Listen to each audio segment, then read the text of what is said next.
Let's not forget to unmute. Hopefully that's not too loud. And then let's turn down the music a little bit. Just a little bit. As usual, we're listening to Louis Zong. The boy. Great non-DMC made music. This guy.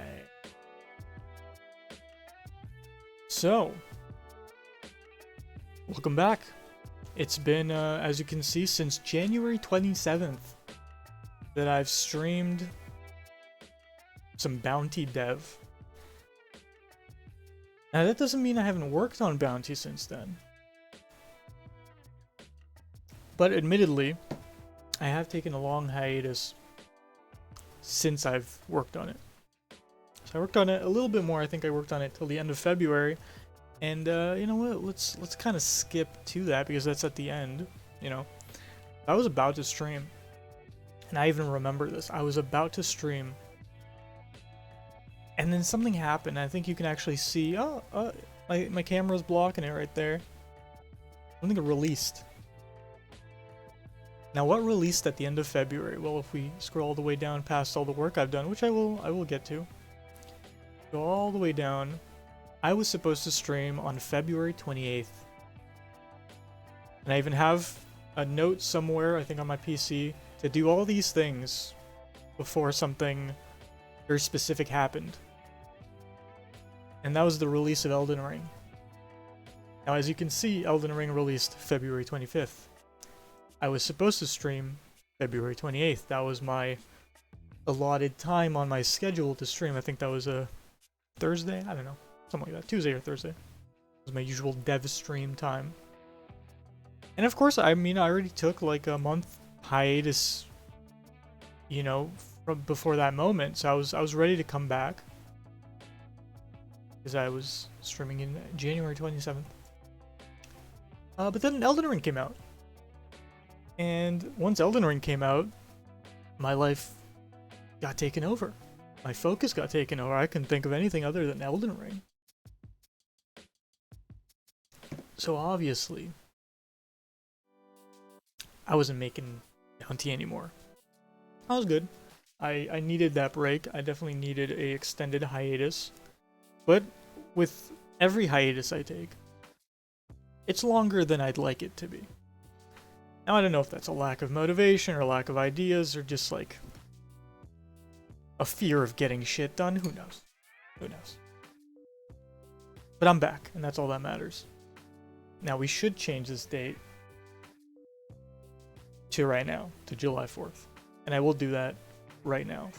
Let's change this to not February 28th, but to July 4th. It's still 39, number 39. We're on our final details before the demo. I am back on Windows 7 because everything that has to do with Bounty works on Windows 7. I'm still having issues with Word on Windows 10, which is really annoying. And then I don't have Tabletop Sim on Windows 10 yet, and I have all my resources on this hard drive, so probably would be a good idea to migrate all that over. That's time consuming. I also, as you can see down there, do not have Tabletop Sim open at the moment because I think my computer would explode if so much shit was open. I also am 20 minutes late. I was supposed to start at 9. I didn't, because I didn't realize, or I didn't realize, I should have realized, I should have remembered just how much shit I need to open and just how much things I need to prep before we get started. Now, first thing first is this is kind of a refresher stream for both you and me, because I myself do not remember what I've done 5-6 months ago. It's very difficult. I do have a lot of notes, as always, which is why I keep this progress doc updated. I was scared because I opened the PDF and it wasn't updated, and I was like, oh shit. Whenever something like that happens, I'm very afraid that, you know, I've missed out on writing notes, because that happens too. That definitely happens where I'm not in the mood to write notes down. You know, I do things, but I don't like talk about them. And that's great in the moment, but then when it comes to something like this, prolonged hiatus or something, you're trying to look back and you're like, what the fuck did I do? You know, you don't want to like, it would just be too messy and annoying. So anyway, let's just quickly go over what I did do in February. But I think it was a lot of important stuff. I really wanted to, the goal was, because I knew Elden Ring was coming out, and we can turn this off too. Because I knew Elden Ring was coming out, I also wanted to finish a lot of shit before then. I don't remember what else was on that list, but Bounty, the demo, at least, minimum viable demo, was supposed to be out before Elden Ring. Again, didn't happen. Again, still working on it. But, we're here. But within that month period leading up to Elden Ring, I did get a lot done. And that's why this stream is kind of just the final touches, just to show what I have left. Might work on that the rest of the week. We're gonna start today, get the brainstorming out, get the ideas out, and then maybe I'll get a version done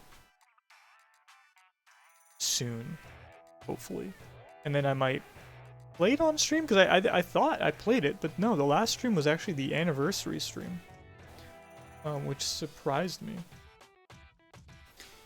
We're gonna do a triple reaction here. Oh no. There I am. From 6 months ago. Looking snazzy, but I do remember I was also, I think, reacting to we do a triple react right now. Also, my OBS settings are still on Windows 7 stuff, so totally forgot to update that, and if I was gonna update that, it would have taken me another day to fucking stream, so hey, let's do this. Got some triple inception, look at that. Oh man, I mean that's the first episode, so that's like, Jesus, that was the beginning of 2021. We're a year and a half into this project. Which, I mean, you know, maybe I need to switch it up. I probably do. I really do. Also realized, like, I was doing stuff in the background, and I guess it didn't have to be streamed. This is the stream to show that off. Just trying to remember what even happened pre that. We did the civilian encounters. I see. The civilian and target encounters, and then we did the wanted. Right, we did all the UI stuff. We're gonna do some card UI today too. Yes, we will. Also, do not have chat because the OBS settings fucked up my I don't have chat on my OBS, which is annoying. That is indeed annoying. But okay, we're here. Intro over. Let's start going through what I did last stream. Imported all the currently photoshopped cards into TDS to see how cohesive the game looks so far. Yes, I did, and I did a lot more since then. Did a lot about the tracker effect. I honestly forgot. I changed it.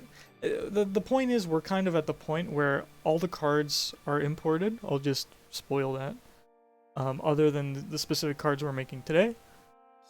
And I think all of those cards that are imported are also in their final version for now, for the demo.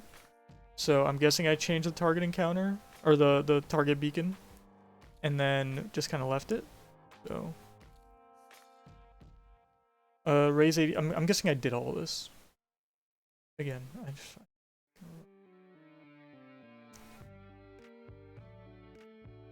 I'm not gonna read all of this.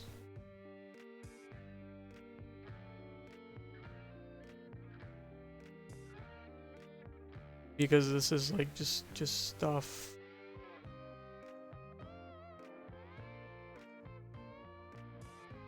And then we drew these. I remember we drew these at the end of the last stream. Okay. And this was kind of where my brain was at the time, because we had simply because we had Copper's drawings, and then we had my versions of those drawings, and then a couple of my drawings of other characters that we haven't had yet. But like characters like Ditch here, I didn't draw anything, Copper didn't draw anything. So I was just kind of thinking like of pose ideas. And then through that, I was moving, my brain was moving on to the next step, which was the NPC cards. So I was just trying to get every card finished to a playable extent. I got a little stuck in, I think, you know, again, I'm going a little ahead of myself, but we got some music. Let's just put on some jazz because I don't want talking to distract me. Okay.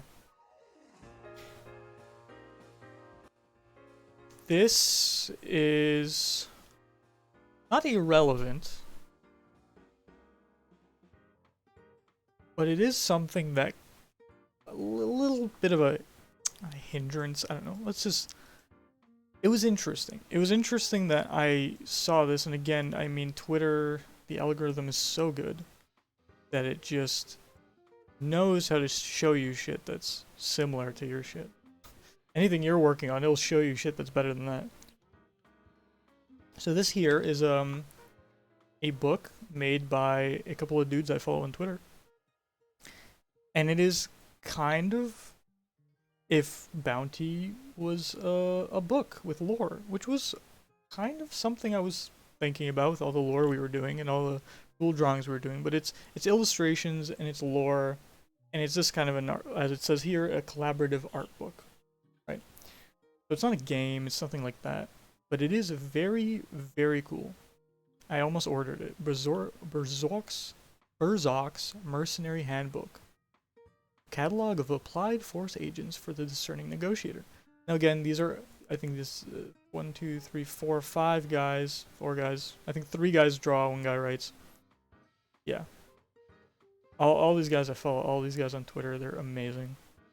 But they started showing off this book they were making, and it's just like their illustrations and then there's some lore.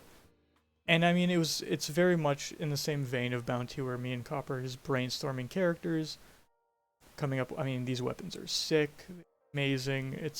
It's kind of exactly what I had in mind, you know? Like if I could just rip this and make Bounty from these guys, like that would be amazing. But you know, we have our own characters. There's no copyright infringement going on in either direction. I'm just saying, these are very cool designs, both character-wise and weapon-wise, so a little bit jealous with the ideas that they were coming up with here. And all of these are fantastic. You know, each one of these could be a character in Bounty. So we saw that, and then this was a tweet I saw, apparently. Because I think I was just kind of in a hole during this time, where I wasn't sure where Bounty was going, if I was even gonna finish it. Yeah, these are the same pictures. So this is what I saw. This was what I saw, and I was like, oh my god, these are incredible characters.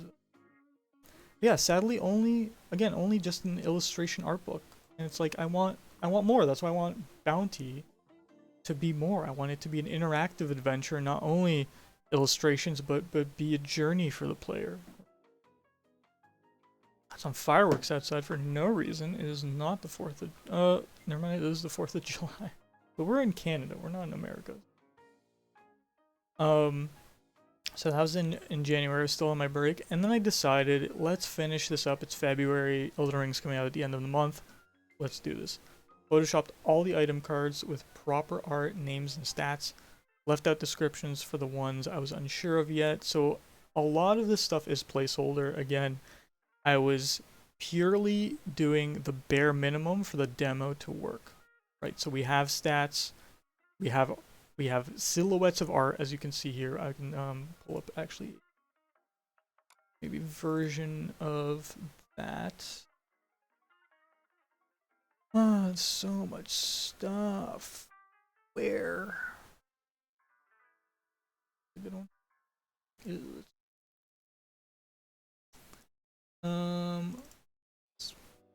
Right, so we got the tier 1 items, and as you can see, they do have stats, they do have, I mean, a lot of them don't have item descriptions, but they do have the placeholder, and then they have silhouette art, because it's the art that's taking me the longest to do, and if it's just for a demo, if it's just for people to actually play it and see how gameplay goes, I don't need the art, but I at least did the silhouettes, and this was the philosophy I've moved forward with as I've been developing this.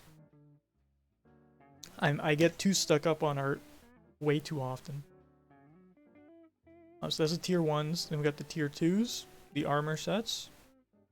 Then we got the tier 2s, the weapons. Everything organized by, here it's by attack, here it's by defense, and of course speech. 1 speech, 2 speech, 3 speech. So this is basically from weakest to deadliest, but also from least intimidating to most intimidating. That's kind of the vibe we're going with. So the least intimidating and weakest is a bubble bat, and the most intimidating and strongest is the laser claymore, at least in here. Same thing with the armor.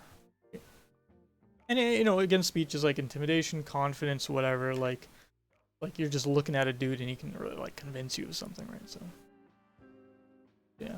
This was all thought through like last summer. I mean, I can't believe it's already July. Fucking great.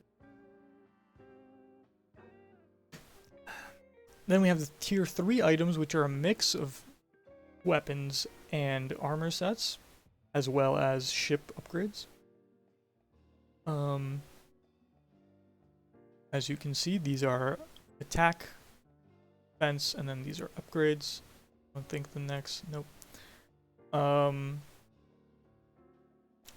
So yeah, I think the silhouette stuff kind of started because of the pulse rifle and the arc cannon. I really liked how the silhouettes came out, and I was fine with keeping everything else as a silhouette and kind of just color match.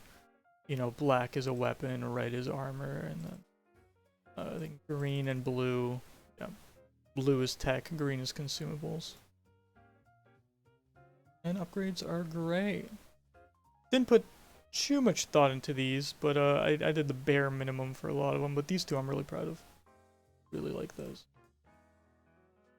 So that's all of these that you see on the right side, and then with the encounters, all of them right here, all of them done. All of them done, and we showed off how we did this in the prior streams. I think that was on, a lot of these are on stream. I'm really happy with how these came out. And kind of I'll spoil what we're doing today. Because I finished all this and then I realized, oh god, I forgot a specific type of card.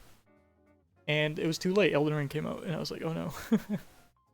Oh no, I'm being sucked into Elden Ring. Oh no.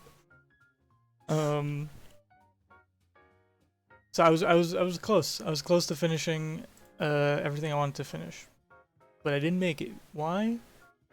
Because if you look here, you open my spreadsheet, and you look into the civilian encounter section, it also includes hostile encounters. Now, hostile encounters are a very specific type of card that finds itself in the civilian encounter deck, but it looks very different, and I just didn't have the time to figure out the UI for it. Okay. Yo, what up? It is Windows 7. What up, Zesty Fungi? Yeah, I gotta look at my phone for fucking shit. Sorry if I don't respond right away. Because I'm on Windows 7, my OBS isn't updated for some reason, because I've been on Windows 10 a bit. So I don't see my chat right away. I have it on my phone here. Get those greens. Yo. But yeah, so that's what we're gonna work on Totally forgot about that. Got all of these. That's the full civilian counter, targeting counter items, all there. Imported all of those, and it was playable, but again, I'm missing those little bits of hostile citizens. I still need to sprinkle in there. There was a moment where I tried doing the sketches for the wanted cards, for the bounty posters. And I probably would have done it if Elden Ring didn't come out, but I kind of just gave up on it because it was taking up too much of my time, and I don't know, drawing just isn't like, it's not a focus. As much as I want stuff to come out nice, it takes so much out of me. I don't have a drawing tablet, I use my mouse. Have a great streamer, alright, peace out. Zesty Fungi, or you're saying that just to like, I don't know if you're leaving or coming. You're staying. But if you're leaving, have a great one, dude. Then I found out about a tabletop RPG. I actually don't remember what this was. It was in February.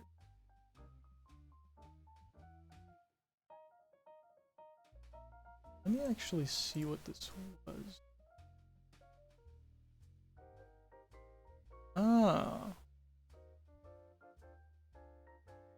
Clickable? Anyway, why did it make me do this? Don't do that.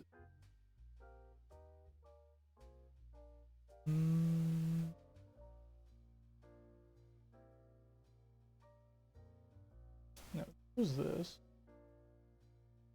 I don't know what any of this.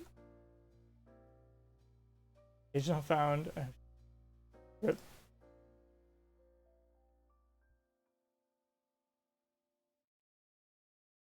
This is just stuff I found around. This one's interesting though.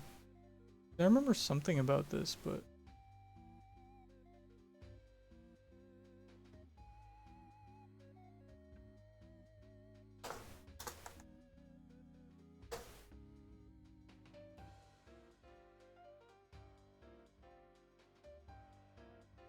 is this the Google thing that doesn't work?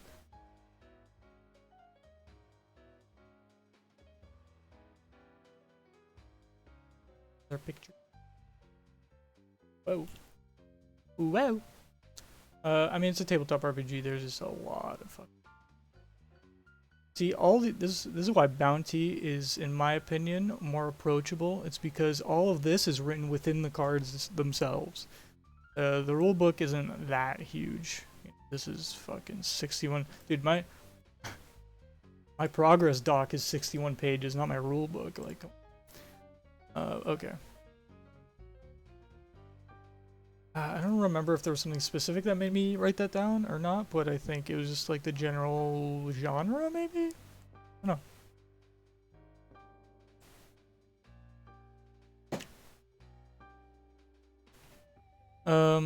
Right. And then what I did is, because I did the silhouettes for the weapons and armor and items, I did the rest of the NPCs.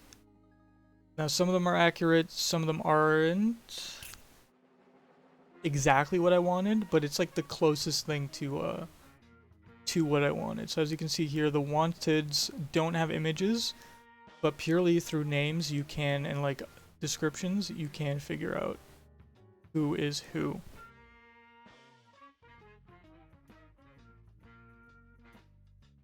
Actually wonder, okay, never.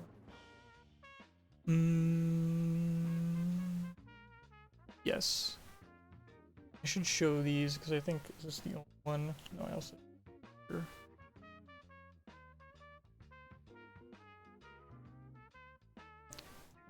All the wanteds here.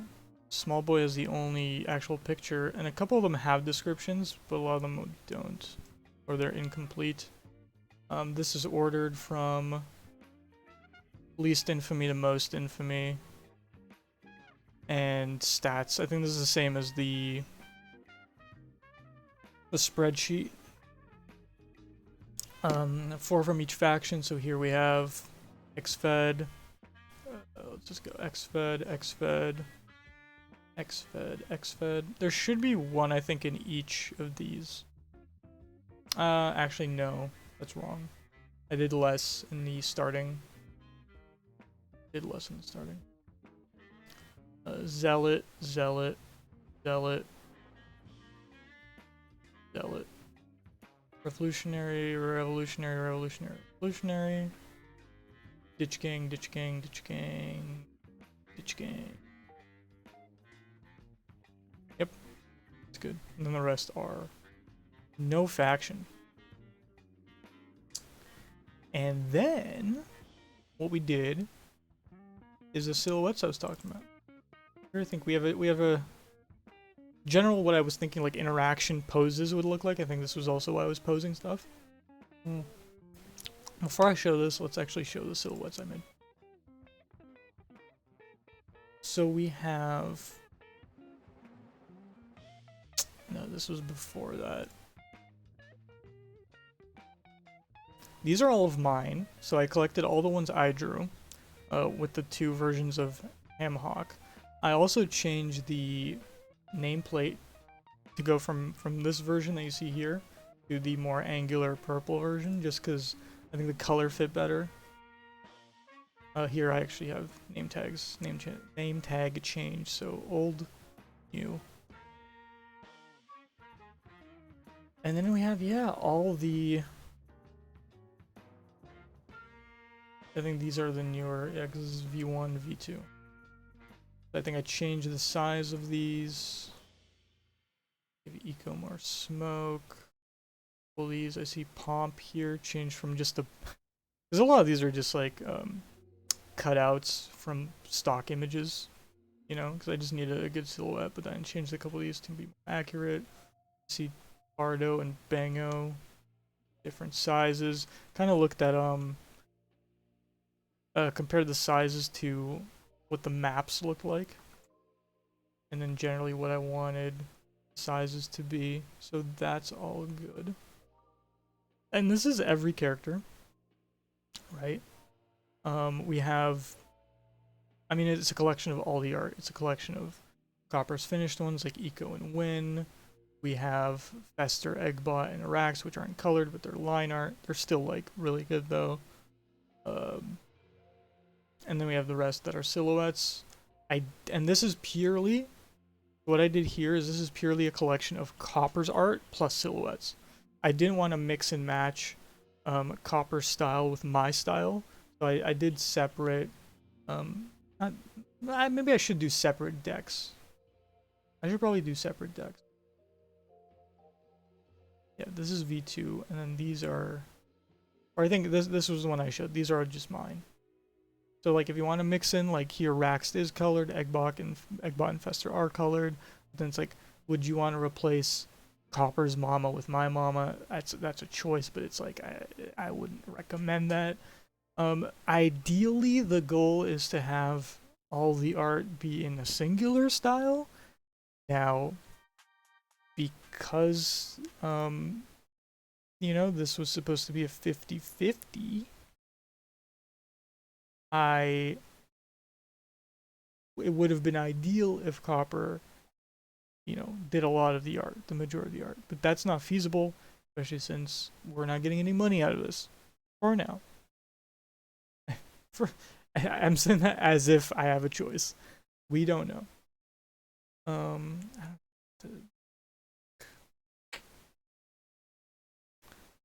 This is some raw flesh OST. It's a little creepy, but maybe it'll fit the vibe. Because it's spacey. I should play Rot Flesh on stream. I think it even had a... I just got a notification. I think it had an update. Rot Flesh, by the way. Look, this is the cover. It's a game. It's an indie game. IMO, little expensive for what it is right now, but maybe if that DLC that just came out is free, you know what? Maybe I'll buy that and play it on stream soon. I've been waiting for it for a long time, and it looked good for what it was. Alright, so that's that. So we completed, so this was all Coppers. I see this is actually version 1 with the version 1. I see, that's why I did it again later. Let's see. This was version 1. This is the first pass through. And that was just in February. I was doing that. And this is February 26th, actually. So this is like... Did I get... Did I get Elden Ring day 1? When did I stream Elden Ring? Can I check, actually?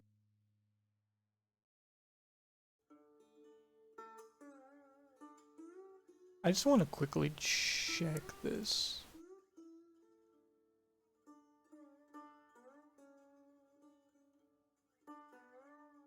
Sorry, give me a second. I just quickly can look into play. I mean, the Elden Ring stream was the first one after the bounty stream. The last bounty. Which would have been a month apart.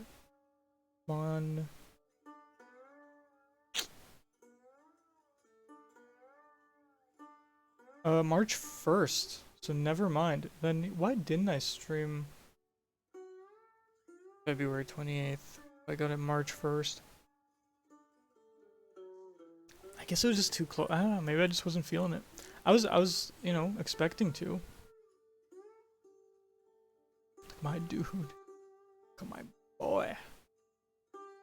Not his ass, but his, come on. Hey, I'm wearing the same thing.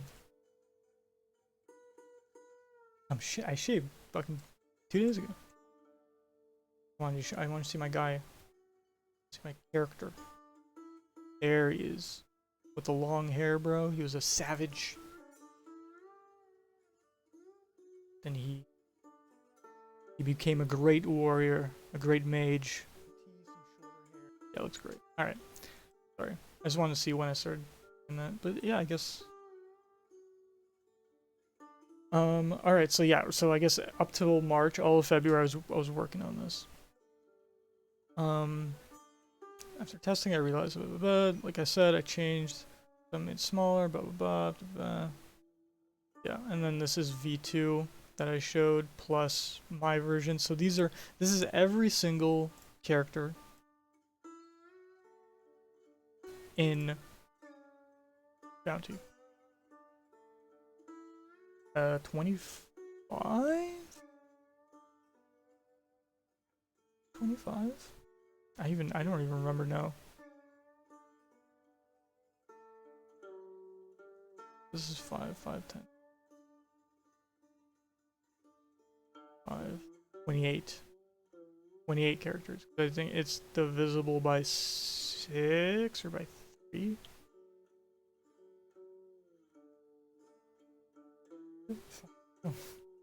I forget. Hey, I did it for a reason. I trust Past Dominic. Past Dom knows what the fuck he was doing. That frog looking thick? Dude, which one? Oh, the fucking Fabian, dude. Fabian's a thick boy. What up, Mr. Toasty? Yeah, bro. Fabian, he's a fish boy. Where the fuck is he? My boy thick. Where's the official art? Let me pull out the official. It should be completed. No. Aren't completed? Huh? My boy. Wait, where's his... I should have the sketch. God. Hey, all this is fucking organized, man. Can you tell? It is, though. It actually is very organized. Alright, there we go. This is our nudist fish boy, Fabian Carasius. The prolific. He's, actually, maybe I'll find his... Where is his, wanted?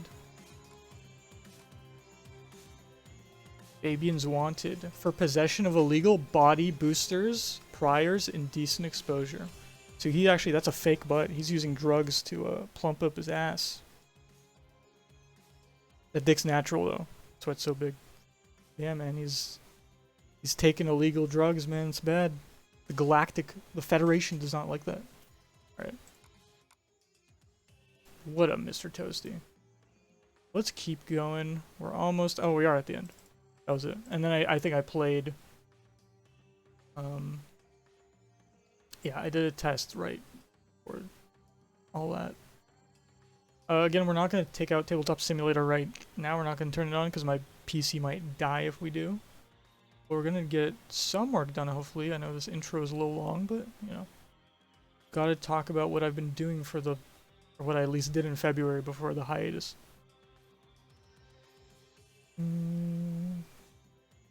Okay. So the plan is... I even have my little notepad. It's always there. It's always by the PC of what to do during this exact stream that I was supposed to do fucking 5 months ago. Draw the final plans. Honestly, I don't know if I'm gonna do that. I should make a very rough sketch of what I want all the plans to look like. But that might even be like an update of the demo, because I feel like I need to get the demo out ASAP before I go on hiatus with this again. Because I don't know, my dips and peaks are coming and going. Make the hostile civilian encounter, which is what we want to do today. With stats and silhouettes, yep. Add item limit indicators to the character board. Yes, that's in the IRL version. I just never updated the character board here. That I'll do off stream. Fine. And then I need to remake the rule book. Which I don't think I need to remake it exactly. Because I think the one that I've printed for the IRL demo is very concise and exact. I don't even need a cover. The logo, I mean, I could fucking do that in 5 minutes. I don't think that's too difficult. But what I did do, and I didn't write this down, is I actually checked if Tabletop Sim now allows... Well, it doesn't allow... There's a trick. I found I think it was like a Pokemon tabletop game, and they just imported a PDF, like, straight into it, and you could just, like... I mean, it's someone just programmed, like, a text reader kind of thing. And because you can save elements in Tabletop Sim, I just saved that as an element, placed it into my game, and now I can just import any PDF I want, and it does the same shit. So I'm definitely going to use that, because every other game I just have like the one side, second side, like instruction board. It just looks like a fucking cardboard thing, just like has instructions on two sides. But obviously this needs many more pages. But yeah, and then here we have kind of like what your board looks like in the middle of a game. So here we see I'm red, I landed on this planet. Obviously there were 3 people here. We have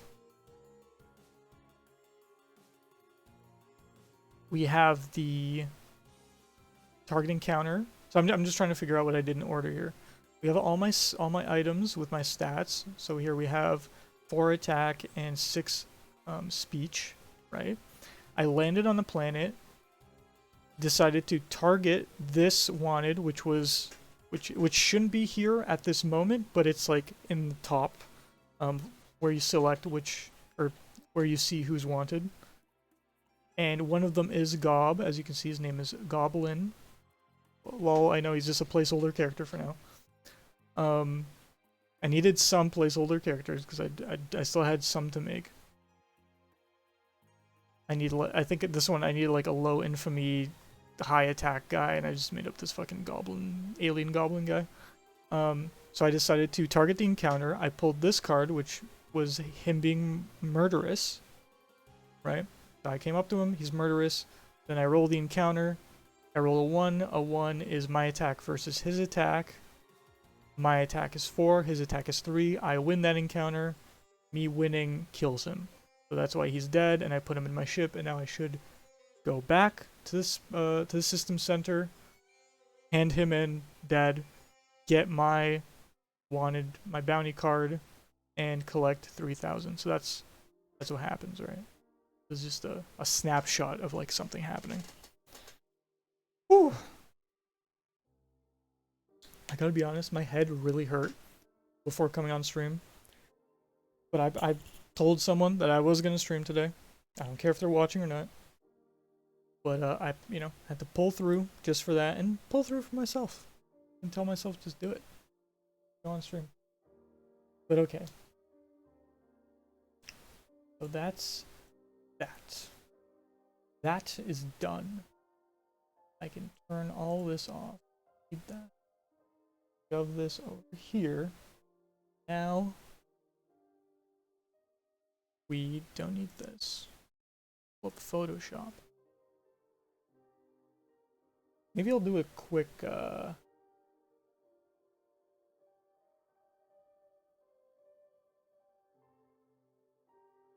to think. So it is a civilian encounter. Right, the hostile, so the civilian encounters are you pulling a card from the civilian encounter deck because you're talking to someone you assume is normal. But the thing is, not everyone is normal. Some of them are traps, some of them are hostile, sometimes it's one person, sometimes it's an ambush, and that's what we got here. We got 5 different random things that can happen. There's everything else I think I have. It's literally 5 cards I need. But the thing is, these 5 cards look very different from the other encounter cards because I want them to also have silhouettes just like the NPCs. This is why I'm streaming this. And they look, clearly they look different even when you look at them right here on the screen, right? Like these, let's pull up a normal encounter. So let's say like the scrap scavenger, right? That you talk to someone, that's their role. They're an NPC that's a scrap scavenger. You have a stat check, which can get you a tier 1 item. You have you can give them money for intel, or you could do the shop and they have these kind of items in the shop. So that's a normal encounter. A different kind of civilian encounter is one with a mission, possibly a faction mission like this one, which gives you infamy, or there's even missions that give you items, right? Which this one is not a faction mission, which is why it's here and not here like these, because this is a Federation. Is it the Federation? I freaking already forgot. The governship. This is a governship. This is a federal mission. My brain might be short-circuiting a little bit because I'm trying to remember every single little word and detail that I've already put into this game in the last year and a half without dude, I haven't read or reminded myself of a single thing before this fucking stream. It's been 6 months and I'm like really trying hard to remember every little detail. Alright. But yeah. So it's not gonna look like this. And it's not also gonna look like this, which is a target encounter. But it's gonna work. No, it's not gonna work at more targeting. Because you also have to pull a target encounter. Okay. I'm remembering, and I probably have this written down, and if anything, I'll fix it later. But basically, let me just pull up, where is Paint?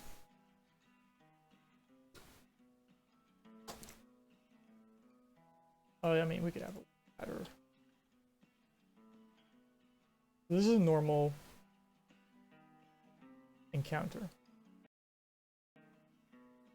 Let's say this is a civilian encounter. I mean, I'm used to the new one now at this point, but yes, this is a target encounter, and then this is a target encounter. This is a civilian encounter.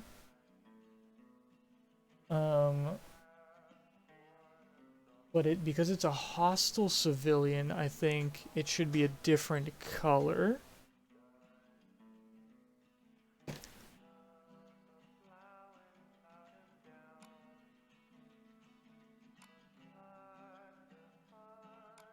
I'm thinking. Give me a thinking the best way to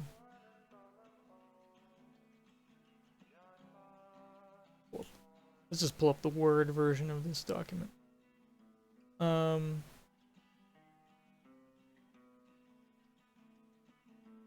this and this differentiate also by the back of the card. So you have to remember that the back of the card of the civilian encounter, even if it's a hostile encounter, the back will be the same because we don't want to know in the deck if it's hostile or not. But the front will be different. Now I'm thinking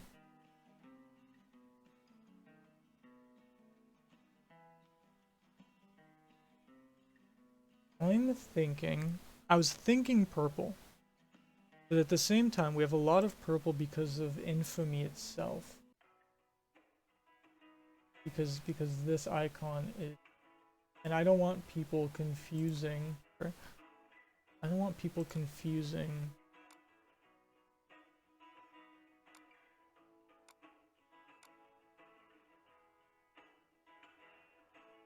Like if they see purple, I don't want them confusing it with this. Right?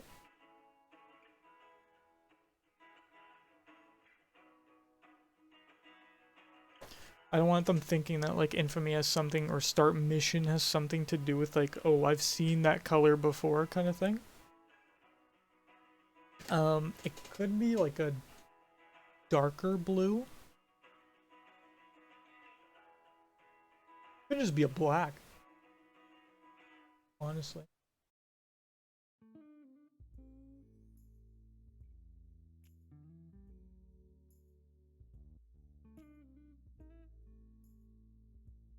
Be a black.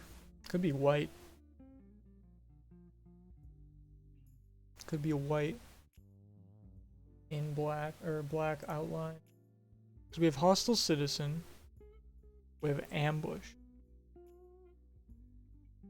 I mean, I could rename these to be honest. We have freeze.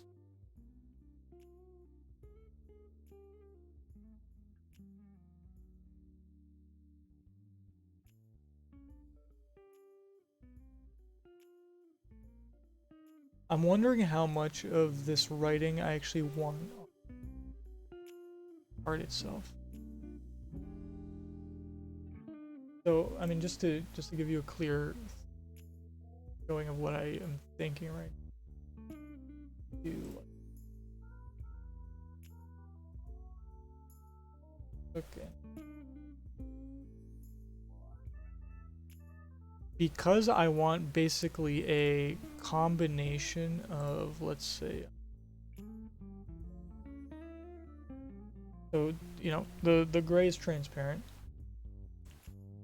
but basically a combo of a silhouette here.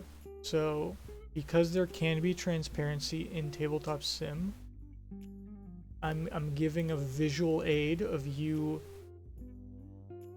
being ambushed or being attacked, because when you're doing a targeting encounter, there is a visual aid. Now that could be a little like, could be complicating things. Could be. It really could be, and that's why I'm thinking kind of hard about this. I don't know. Hey, you know what? How about you just fucking start doing it, and then you don't think about it. Just fucking start doing it. The question is, do I want to do it here? Probably.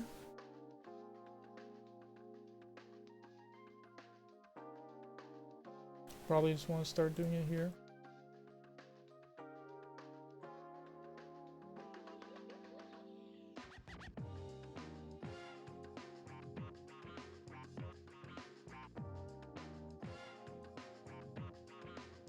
I don't know, I'm just thinking, I don't know if I want this entire bar.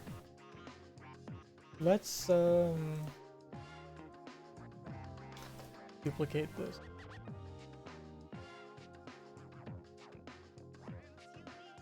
And name this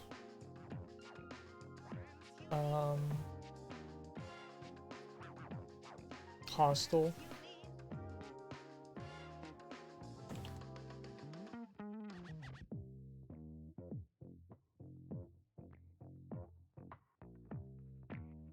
Call this hostile.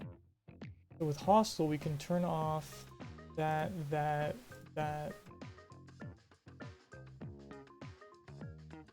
and then technically even the.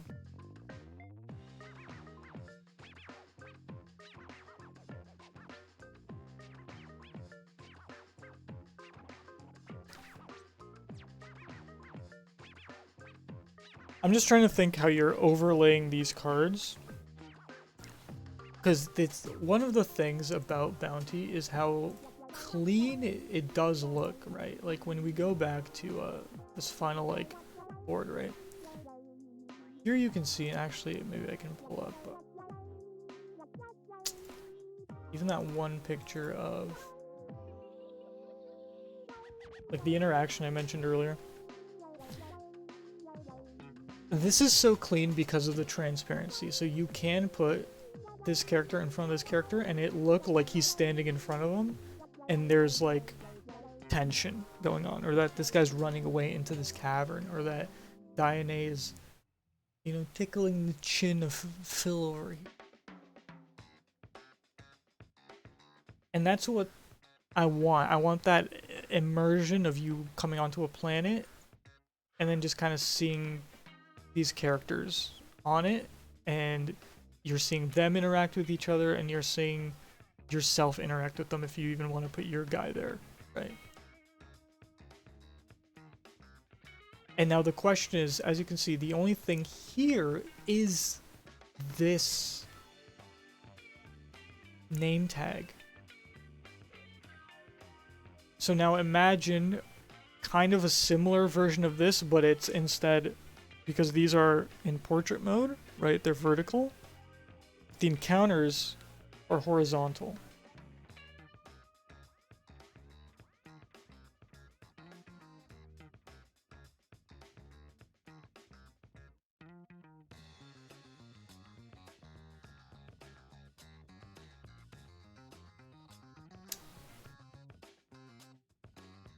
In a way, that makes every single hostile encounter person smaller. if you also think about it that way. I mean, you could resize it, but that is what it means.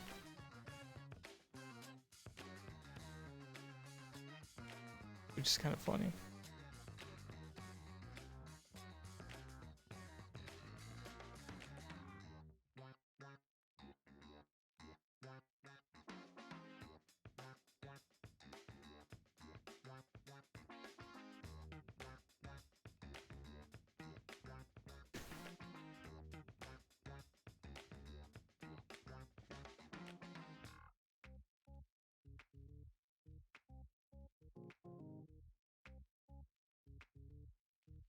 Because we do have hostile citizen, there's only one person. But with these, there's two each.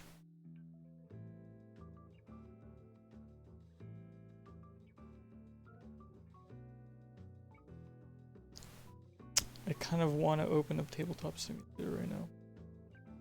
Because it'd be easier to... I'm afraid to open it. Fuck, how much of this stuff do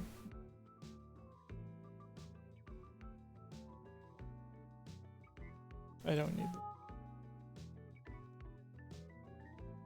I think my Steam...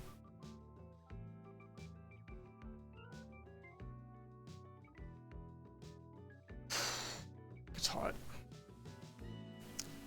I actually, this just hit me that, like, if it is horizontal, then even if I take this off the top, that's still shorter.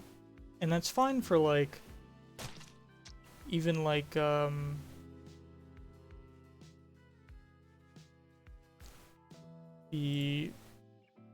Galagine species, which is the ant species. I can see them being shorter. And maybe some, like,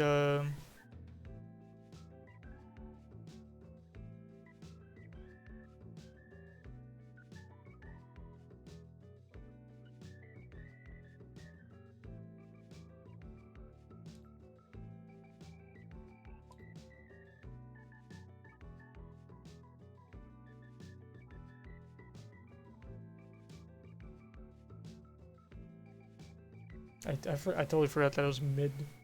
I was mid a game. I could have continued that game.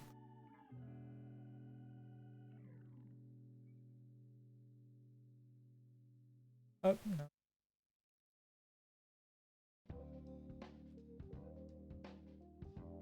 Oh, here's the thing I was talking about. PDF. So look how clean that is. That's so clean, dude. That's so clean. And I don't think I need all of these pages, but like whatever I do need, I could just make a PDF out of it and just have it. This is incredibly clean, incredibly amazing.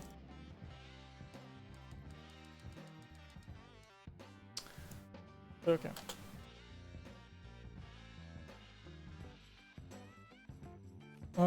Civilian encounter, and then let's take a Cronus, even Cron.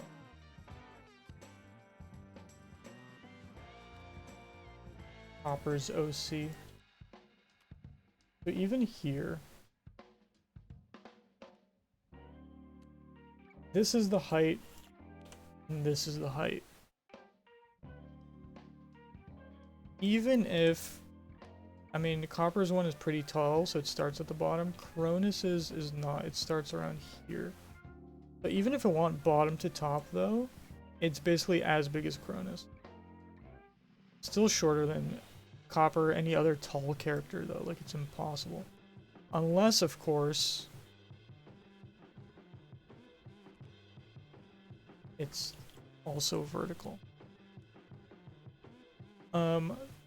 So the biggest thing I'm keeping in mind here is this blue bar, because everything else doesn't have to be there.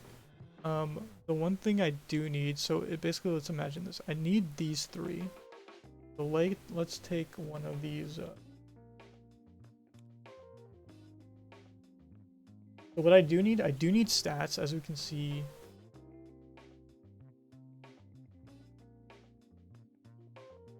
I need stats.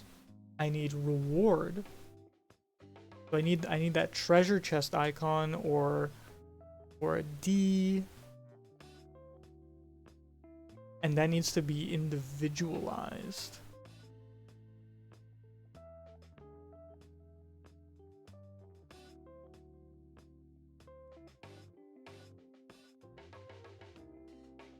Okay. We're doing this live, just like every other bounty stream. You know, this is why I leave stuff to do it live, is so I can think about it live and really like talk my thoughts through, right? So what I'm thinking is, here, kill and capture. The only reason I wrote that is because it basically means if you're successful, if you have a winning turn within the target encounter. So let's actually look. Normally, target encounter looks like this.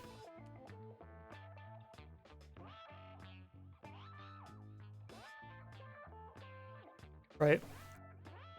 Kill or capture, or basically you winning one of these, is green. So I think that's the way to keep going with it, is to have basically this like ambush. Let's say, okay, let's keep having this switched. Okay. Let me move this. Let's pretend we're doing this one. So we're doing ambush ditch gang members, 2 of them. The prompt of draw 2 target encounters I think is very important. The stats, and then the kill and the prize. So how do we organize that? So we need, let's say, take the stats of this, the visual of this, the header of this, and actually even the green of this. So kind of like this. but then 2 of these actually, and then also 2 of these. This is getting very complicated. I could do this in Photoshop, but it's gonna just visually make it easier for me. That's higher. That. That.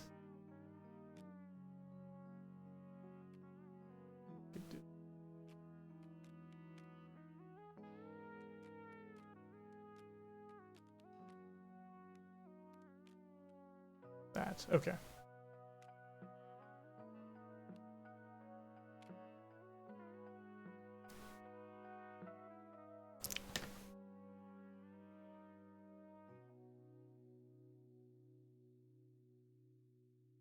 So we need stats, silhouette, header. There's 2, another stats, another dude, and then also somewhere in here, the green of this.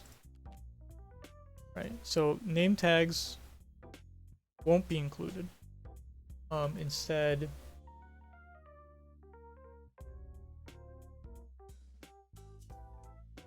I have just ambush, 2 ditch gang members. Do I need to write that? Good.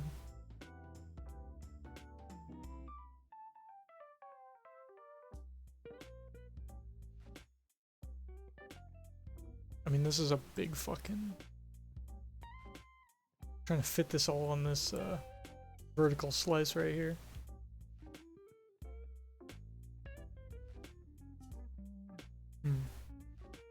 Is there a way... Okay, we need... So what we need to do is we need to have the stats line up with these. It just... That's the way it is. There's 2 of those. It's a lot of space that takes up.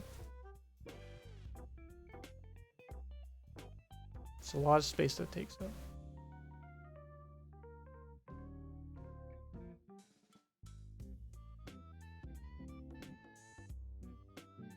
Now I'm thinking, is there a point of the silhouettes?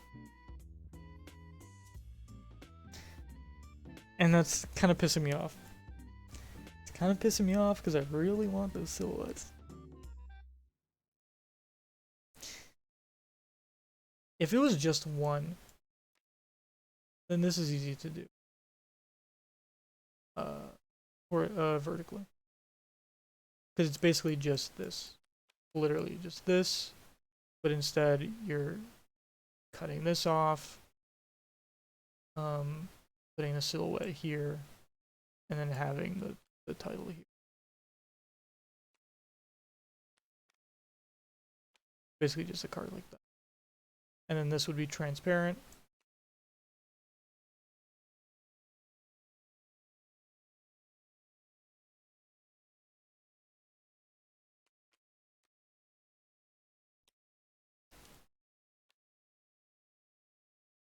Which we could have both. We could have both. This could be hostile citizen.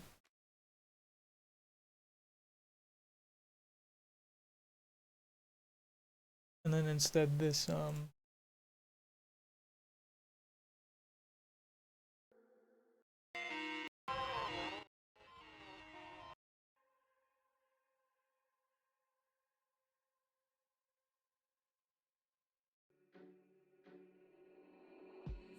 so out of place. Take a look. Let's just go into the Louis Zong playlist instead. Okay.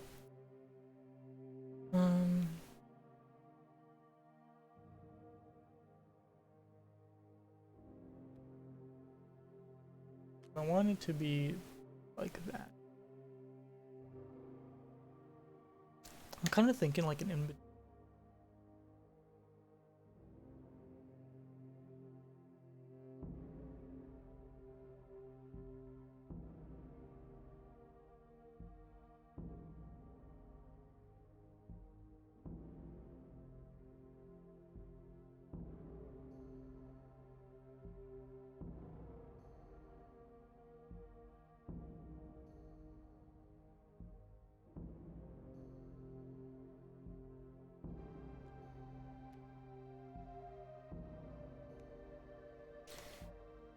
See, okay. Because, I mean, both of these, the thing is you're attributing both of these to a character already on the board. And the whole problem is that this technically hostile civilian, or even this ambush,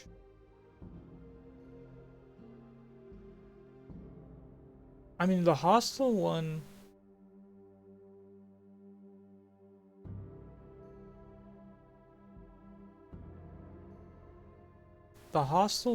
if it's a single civilian, it should also be pointing to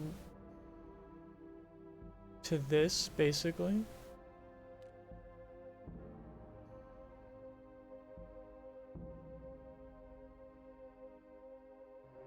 Which in that case, all you would need, it's very simple.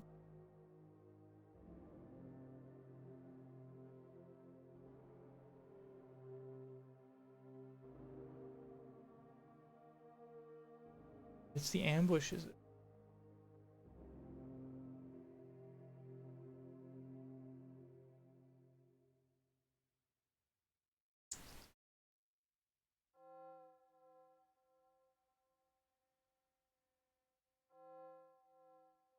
I'm wondering if I should rethink this,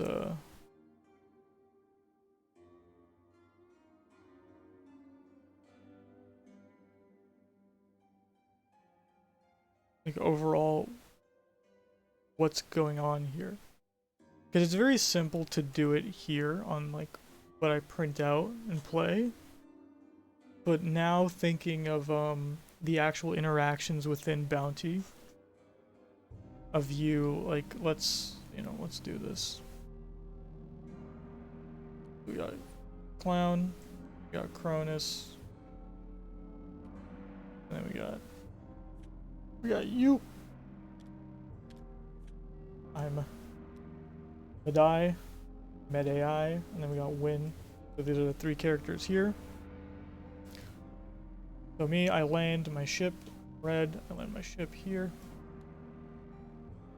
I come out of my ship. I'm like, yo. Yo, I'm talking to you. Win. Right? And then if Win is on the board here, which they are not, I would take a civilian encounter. They are a shitty dealer. Up to them and they're like, hey, I'll invest in you next time because they come as a customer. Say I do have over one attack or over one defense. And get 1,000. But it is directly pointing at this character, right?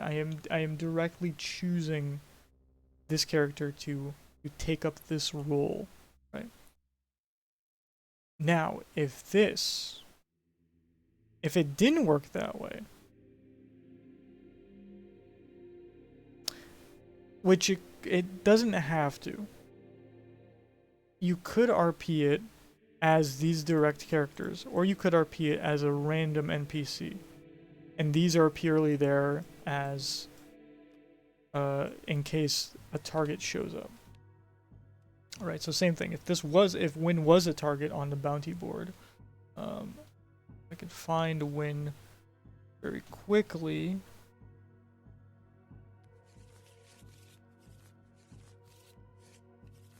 There's Win. Let's say Win is there, and then let's say these are the four, right? And you see Win is there, you're like, oh my god.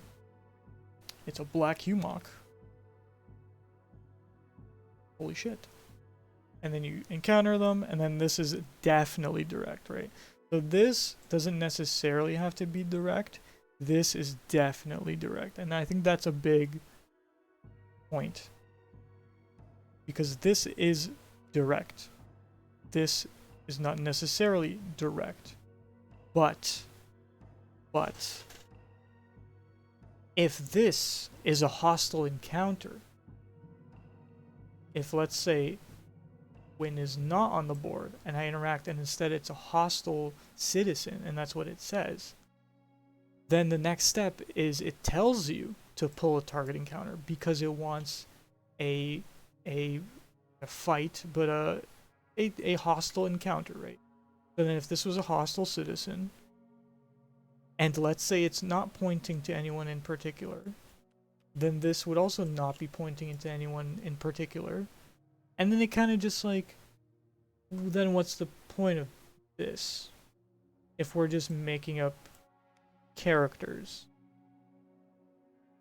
right? Because we want, let's say Win is hostile in this scenario, and then the next time you pull a card, let's say you catch Eco, and then the next time you pull a card it is Win, then in the lore of that journey, because this is about the story of your session, then you're like, oh, that's why Win was hostile, because they knew that they were running, right? They knew they were going to be captured. So then the next time you meet them, they're not a civilian encounter anymore. Now they're directly a target encounter, right? And then you can build off that character.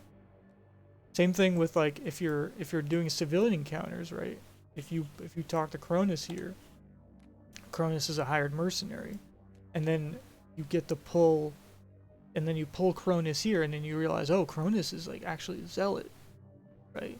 Like this is like direct lore to the character. Of course, they don't have their descriptions, but like let's say Tiny, you bump into Tiny, and it says Tiny hijacked a federal warship, and that's a direct link to that specific character on the board that, let's say, did have that hired mercenary title when you met them before, and they did talk to you like this. Like that's what you want within a session of Bounty. That's what I want in a session of Bounty. So with all that, what I'm saying is I wouldn't want these even, like these directly tie into the character because that is the target, but I wouldn't even want civilian encounters to point to imaginary characters. I want them to directly tie into characters on the board that you're talking to.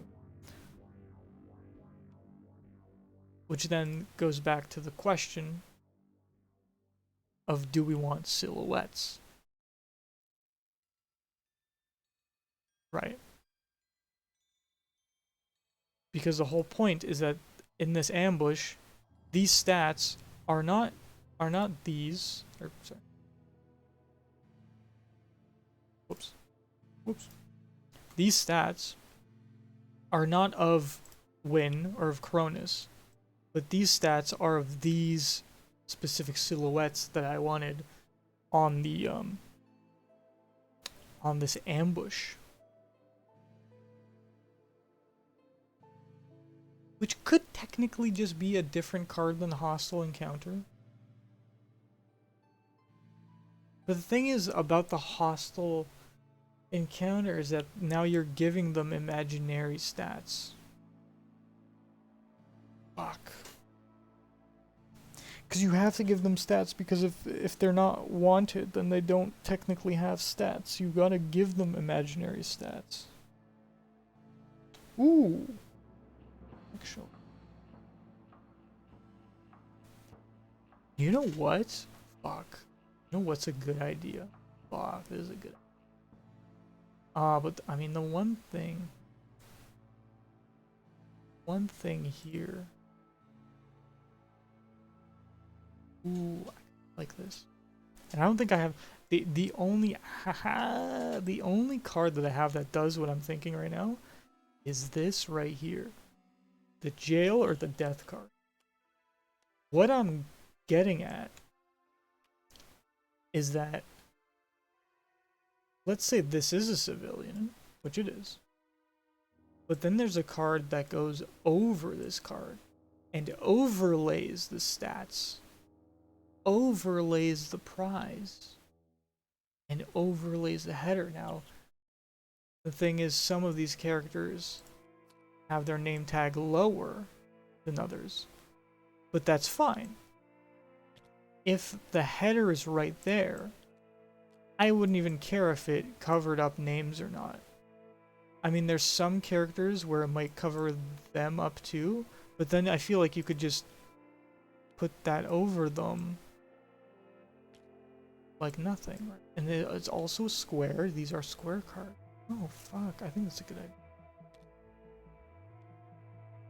I just health. My health. Oh.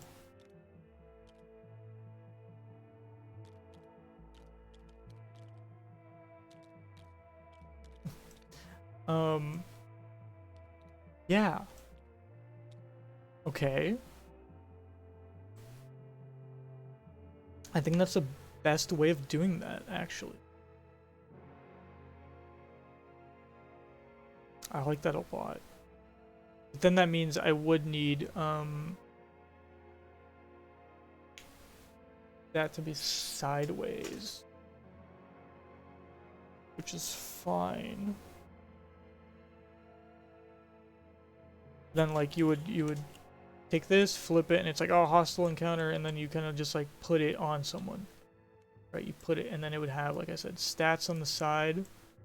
Maybe what you get somewhere where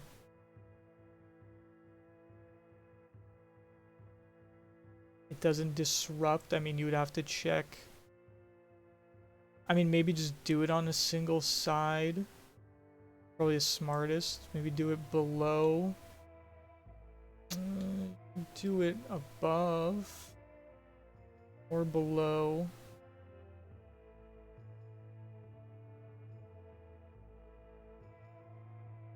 Could I put these higher? Could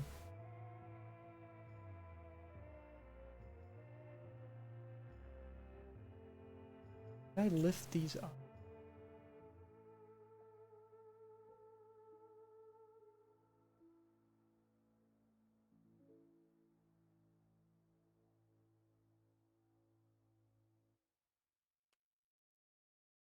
If it's like an overlay, then it doesn't have to line up exactly. It could be like...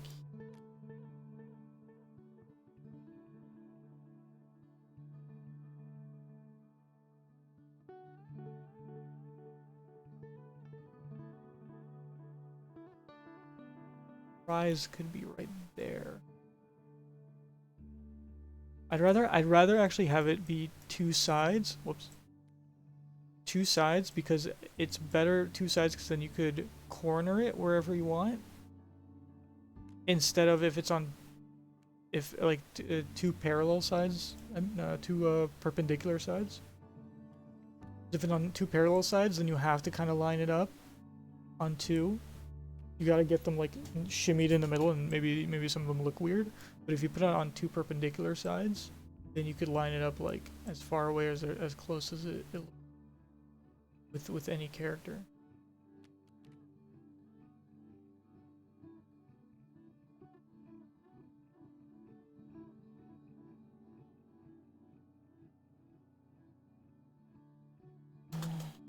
I need to write all this down.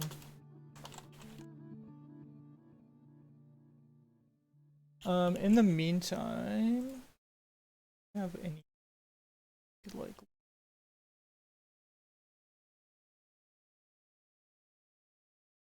let's listen to some Charlie.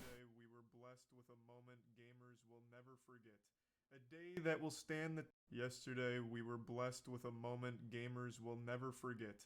A day that will stand the test of time and will always look back on as a special holiday, similar to Easter, but without the bunny. When one man dared to dream big, we learned an important lesson on what happens when the Also, I'm dream not eating my is cereal. bigger than the flesh can handle. Approximately 24 hours ago, in a Super Smash Bros. Melee tournament, emotions were high, tears were shed, pants shat, but most importantly, history was made. But not in the video game itself. The stakes couldn't have been higher. Two titans collided. These two kaiju duked it out in a Thunderdome of unrivaled testosterone and violence. It was like Godzilla vs. King Kong. It was Game 5, final stock. The next death would seal it. It's a competition, which means there's one winner and one loser. And just like virginity, no one wants to lose it. But, unfortunately, someone was going to have to. The crowd was on the edge of their seat, but the spectators couldn't have known they were about to bear witness to an event that would transcend space and time and be talked about for eons to come. After a winner was decided in the match, no one could have expected what happened next. The pop-off. The anti-pop-off. I saw this on Twitter.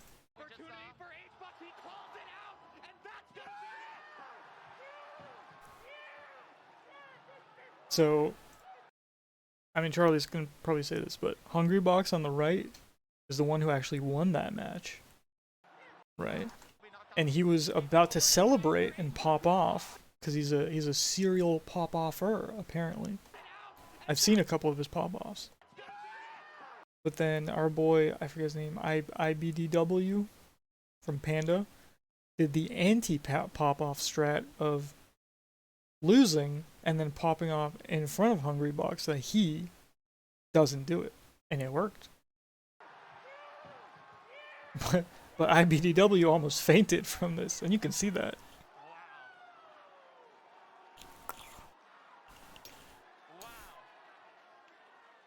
This man's holding on for dear life. Look at him. He's grabbing onto his fupa. Actually, like a toddler, he's just like holding. This man's about to fucking faint, dude. Jesus Christ. Well, he's feeling his moment there, Walt.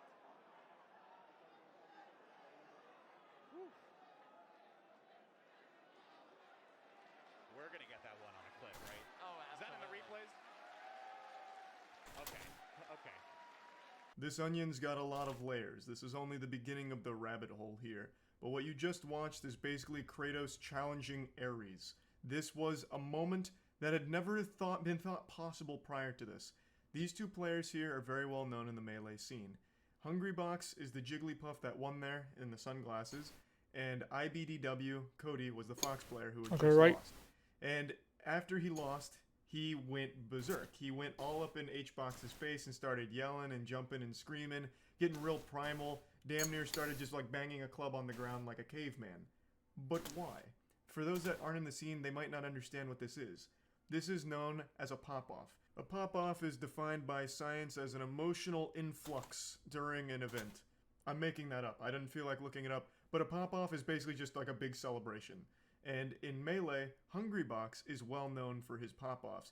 So he'll stand up, yell, scream, flex every goddamn muscle in his body, veins popping out of his neck. Damn near makes it seem like he's about to explode or go Super Saiyan or shit his pants. Like, he goes wild on his pop-offs. It's part of his brand. It's part of his identity. And it's super hype. I think pop-offs are always great to witness, even when they're not to, like, H-Box's level. And his go crazy. H-Box once fainted from popping off so hard in a tournament.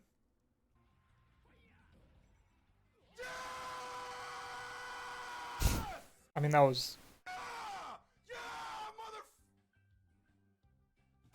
I mean, that's serious. that's I couldn't actually find this clip unedited, but you see what happens. You know, he's yelling, going ballistic, and his body shuts down. The Windows operating system needs to reboot there for a second.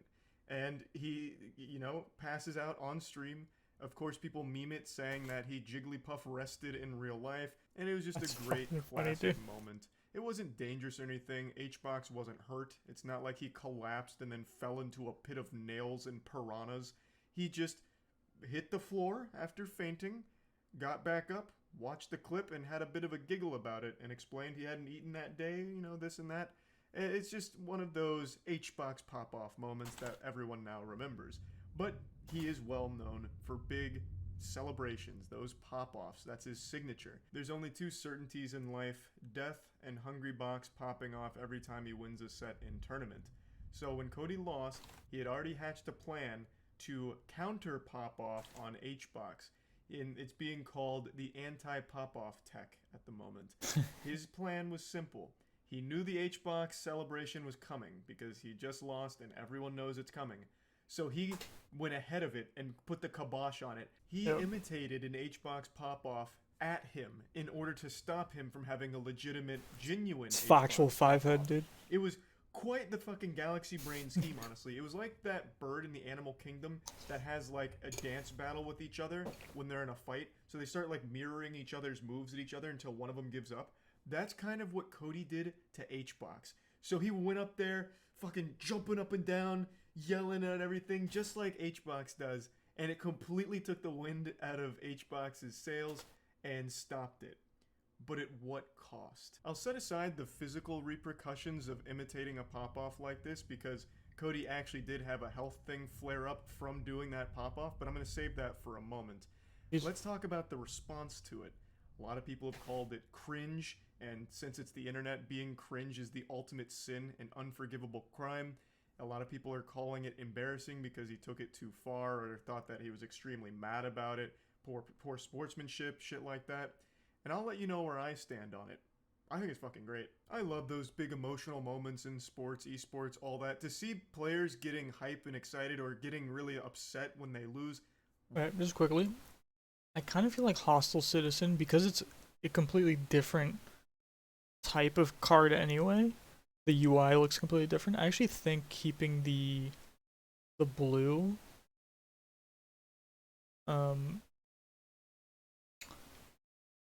the same.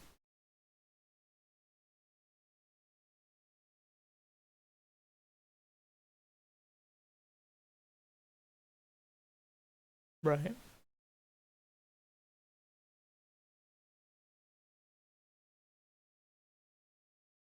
There should also be technically. Well, no. Okay. Ah. I get what I remember now what's going on here. It's kill cap because you're doing a targeting counter. So you're basically replacing the green, which would normally be kill capture, with whatever this is. How the fuck do I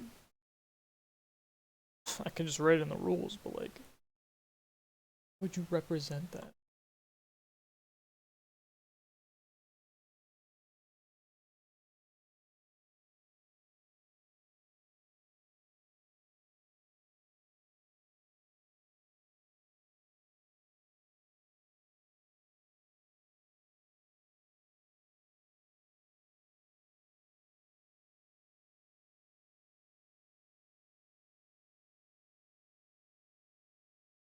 That's tough.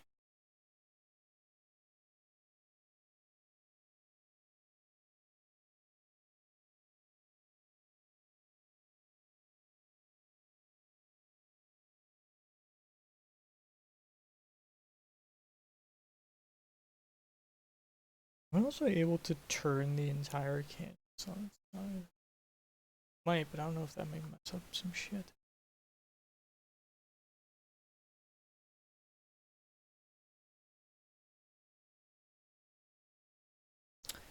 I mean, just looking at this.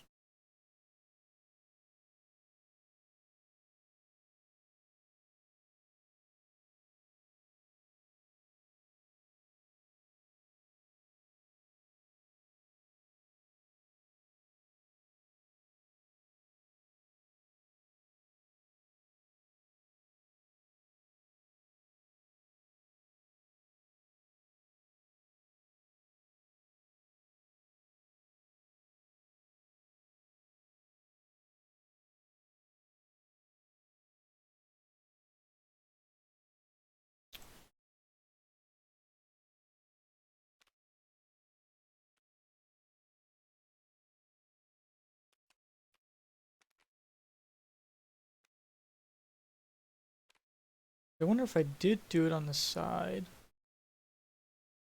And then I did draw a civilian counter, which I think I have. Yeah, there we go. Perfect. But this would be a target symbol. Draw this, but it would be like here. But then I do need a place to put the prize, and that can't be. Ideally, this would go over instead of under. Could do an under thing. It's your choice, though. Could do over. I think the words hostile citizen should be okay here.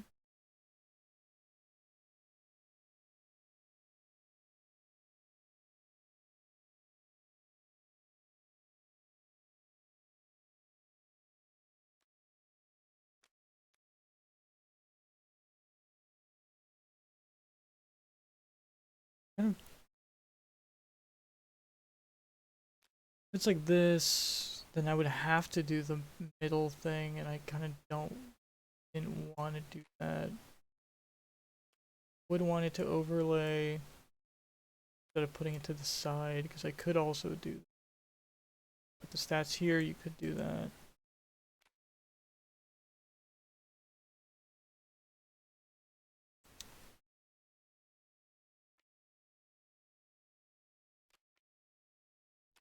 Top, and then I do this, did draw hostile citizen,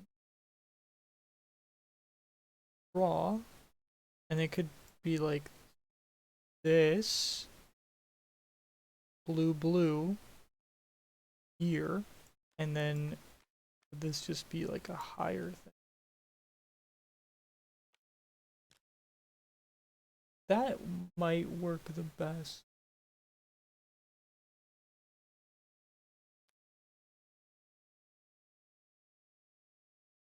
Can I do it actually like, how fucking weird would that look? That's actually interesting. But then I feel like that just wastes a lot of card real estate. If I keep this exact layout, let's say, right? All this is transparent. Keep one of these to be like, draw this here. And then I could actually have dialogue as well. And then get this. But then that's like if you...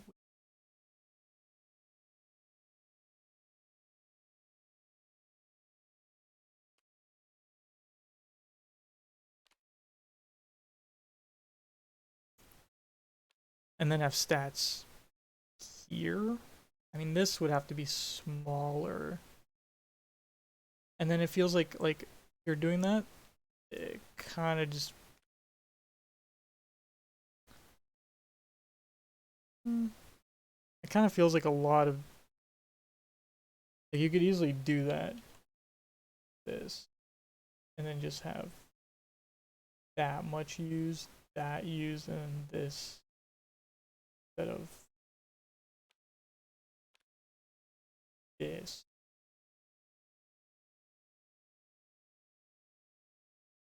I guess it doesn't matter. At this point, it's more about how much space the stats would. If it's lined up exactly like this, would be this much.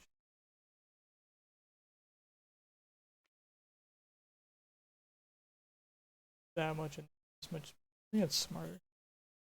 If it's exactly lined up like this, then that's actually kind of perfect, and then this would...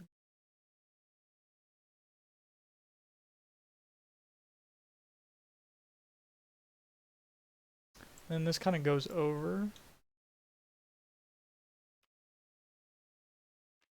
But that's fine. Move. Or you could even move it off, technically.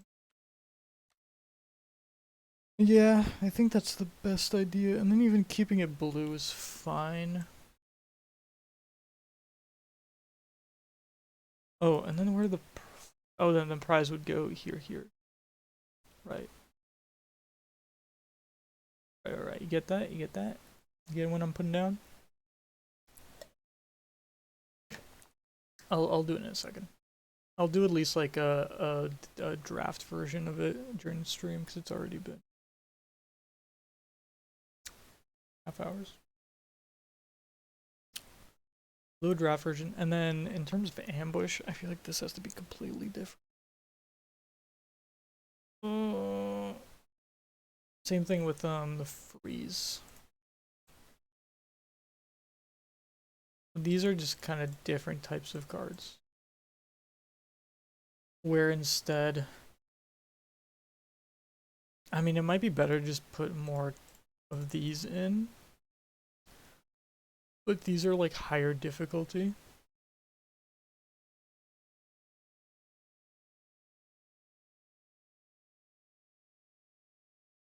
where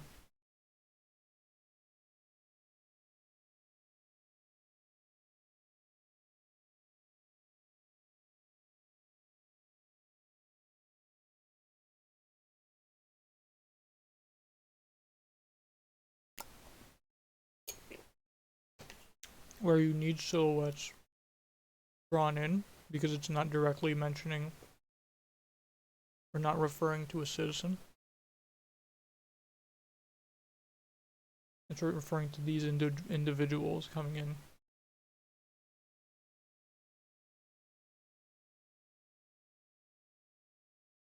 Right.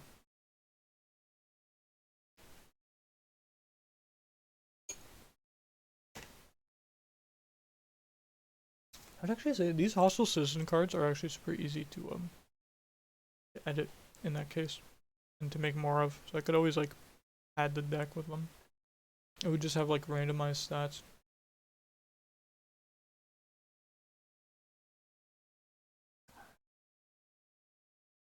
This could be a DLC. That's the case. Because all it really does is it just adds something more interesting in. This is like more difficult because you're doing 2 encounters at once. But even if you have fucking 1 encounter, like it's enough to like, you know, it's something's happening. Right? It's not just constant like talk to an NPC, you have the thing, if you have the thing, get an item, that kind of stuff. But it's actually like you're actually rolling dice if it's a target encounter.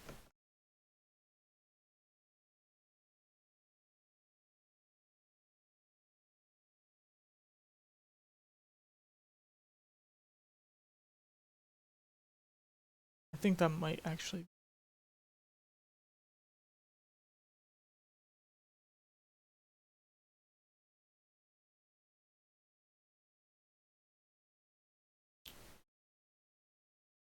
I mean, technically.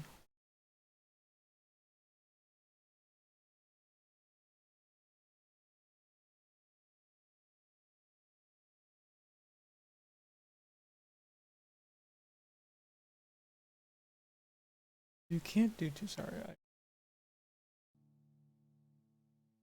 I've been in the quiet for too.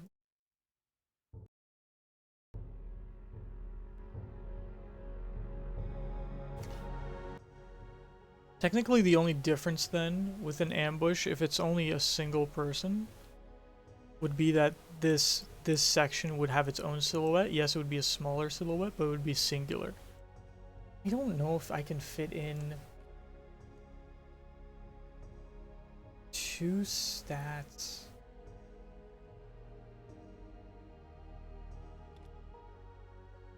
I don't know if I can fit in 2 stats.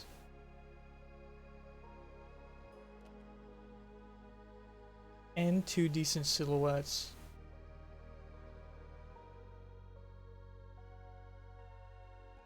And a title. And prizes. I mean, it would be very tight.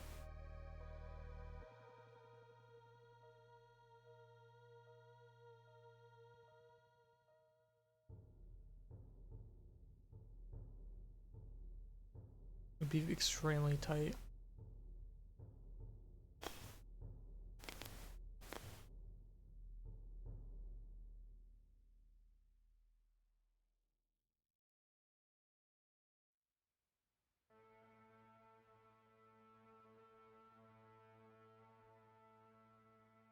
Could do both.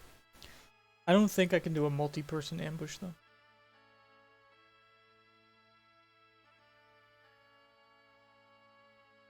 If I want silhouettes. How small they would be. Like, I mean, the ant guys are funny. They'd be tiny. I kinda do like that. Wait, let me find it. Where's Mama in all this?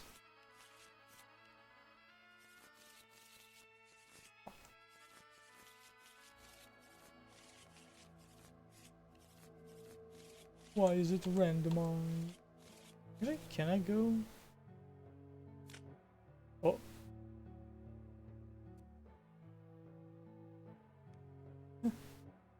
Now I have every single character in my... You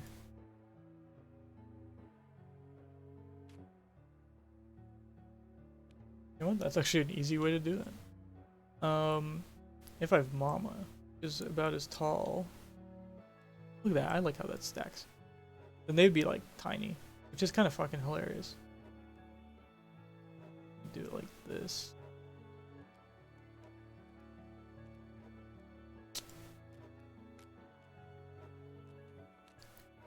You do it like this. Then they would have like this much space, like this square of space, which is like just up to her fucking like thigh, basically. Which is kind of funny, but I don't know. I feel like that's. I'd rather have this much space taken over and them kind of being the same height, but also having like more space to just be their own.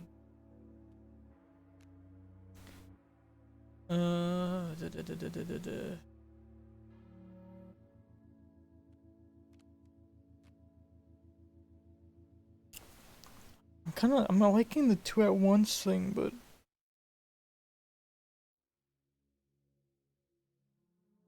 I don't know how to do that. You would have to have an effect. Like, let's think about this. If each hostile encounter is a singular character, be it a direct reference to the NPC or its own silhouette, there can only be one on the card. And I want 2 to appear. Then I think at that point you would have to directly be like,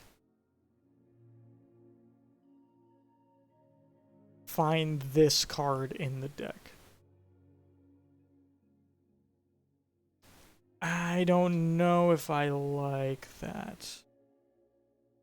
Or even if he has an effect that's like call another member of the gang or whatever.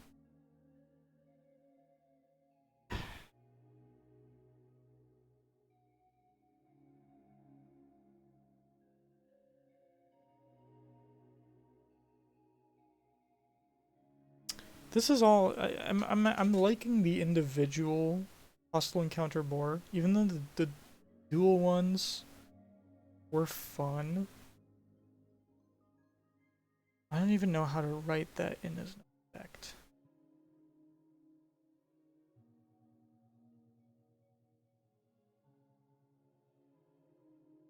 Which this would be the best. Like a combo of these.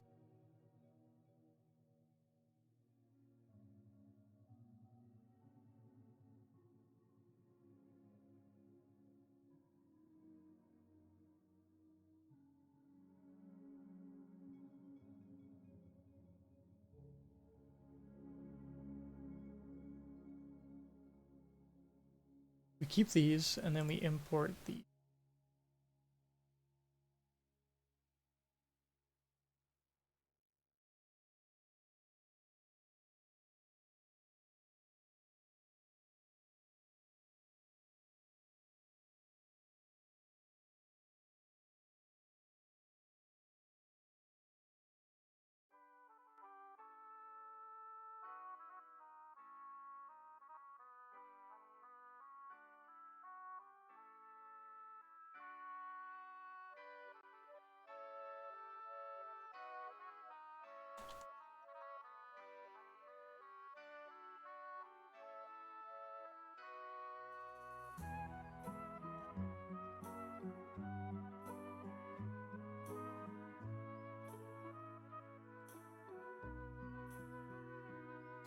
Definitely want to take this away.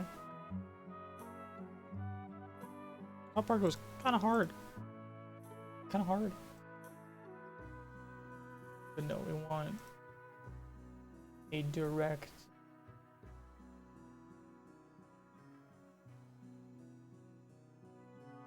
resemblance.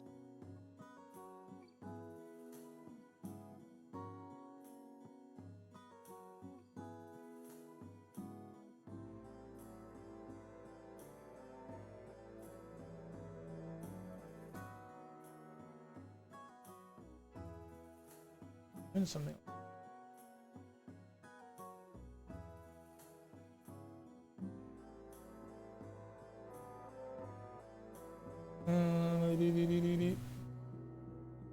duplicate group on. No.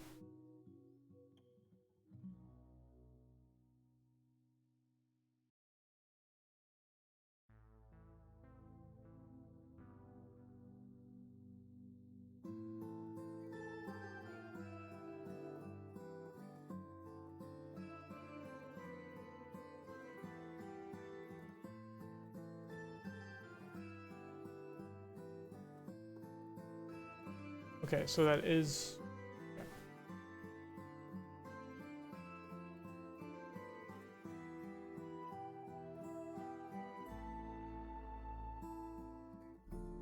The only thing I need to move over is this, so we can delete.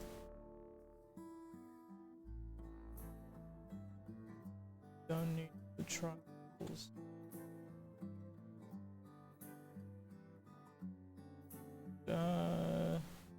Don't need the icon. Don't need.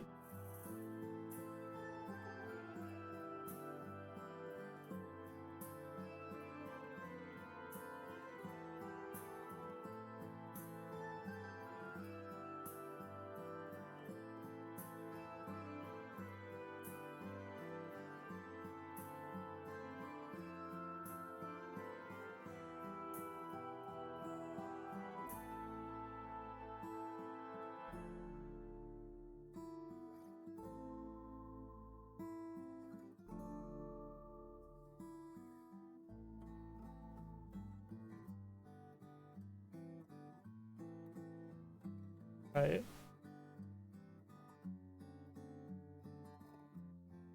You also kind of like.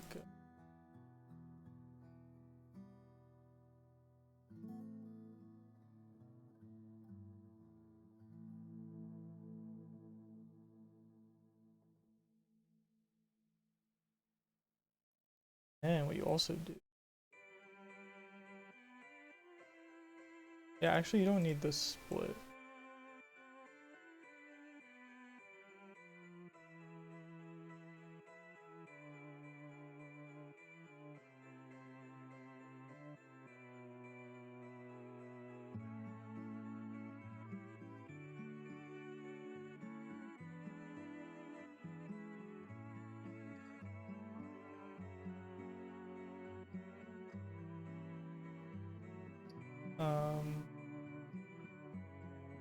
The border.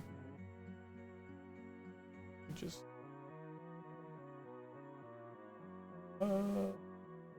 Dude.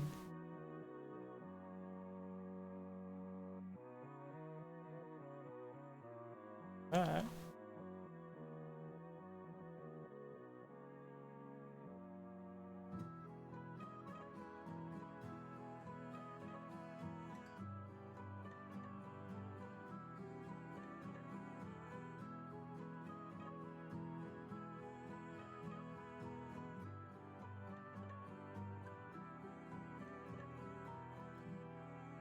And then take this side, this.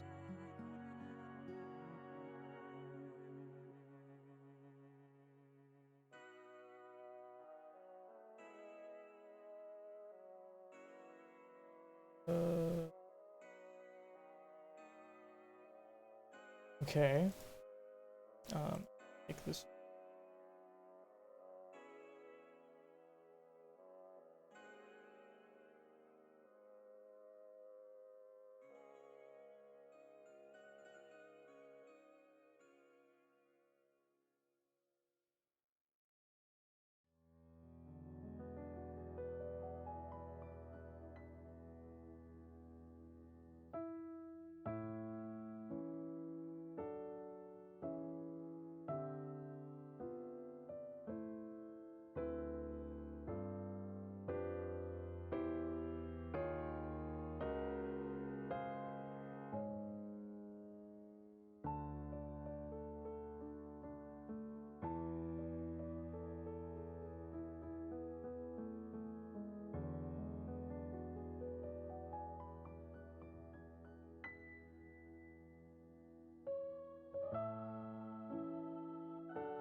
You need all this. Let's just duplicate.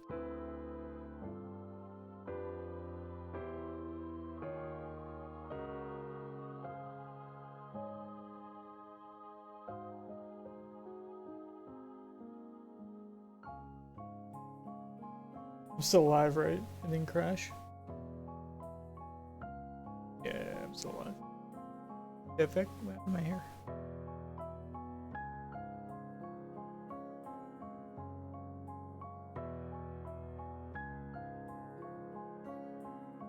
Do hostile.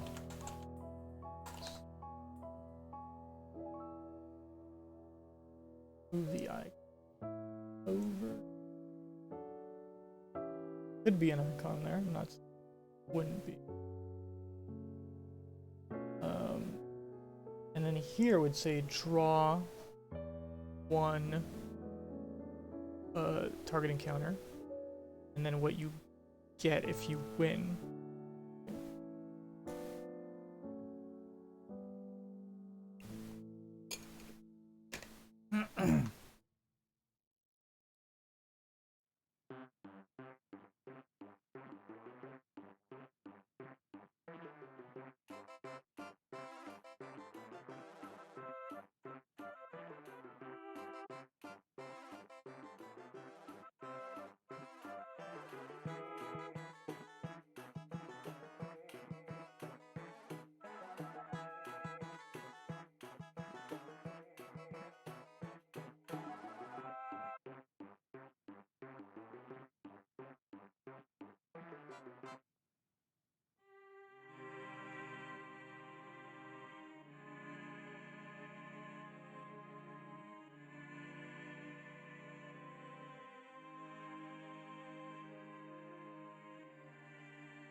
Oh god, wait, I didn't want all this. What the fuck did I highlight? Oh no, I wanted just a template. Oh, whoops. That's why it took so long to fucking... No, I just wanted the template.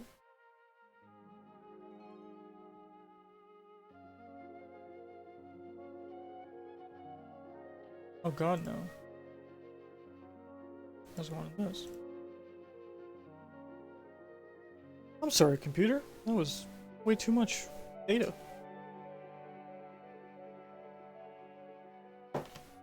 Oh.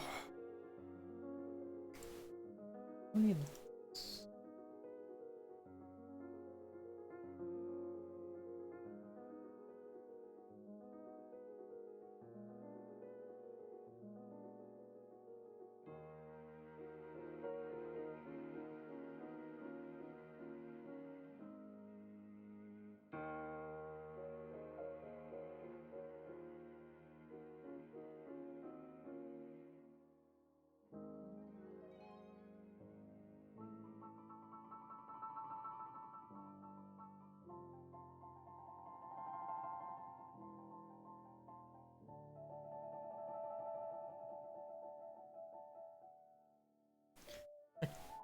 Kind of feel like either I could lower or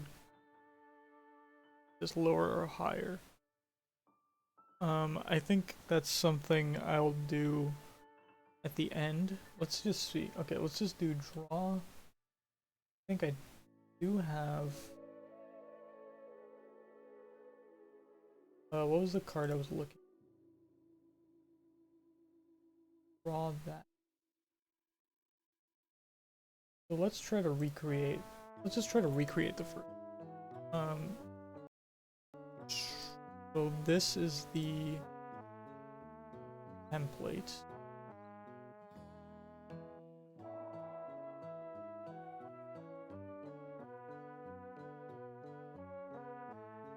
Right. Technically this is part of the template though. So is all of this.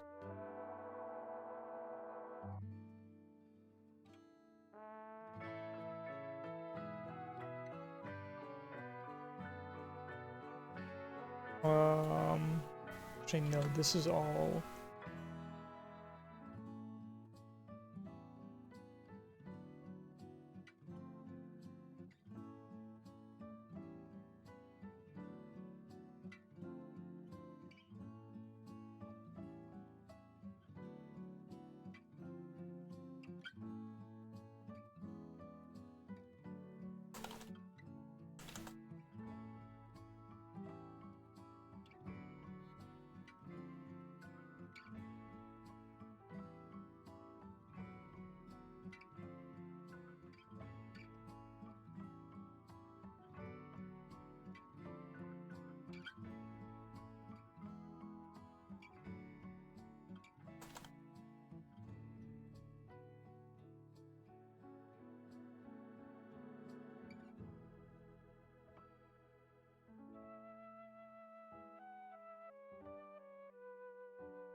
Right, because this is all backgrounds. This template.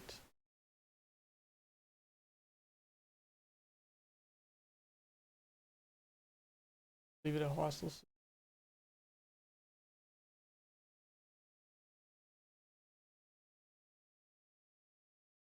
And then technically we would need draw 1. Or just draw.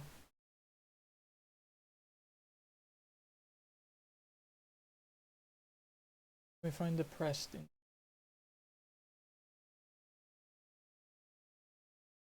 This that is wheat thingy. And did I have a? This is. Yes, I did. With box.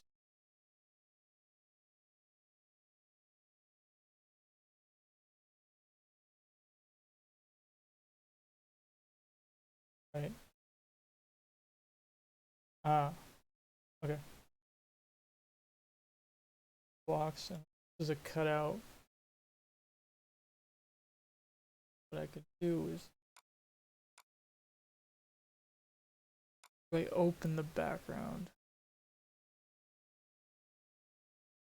I resize the actual. I think I resized it.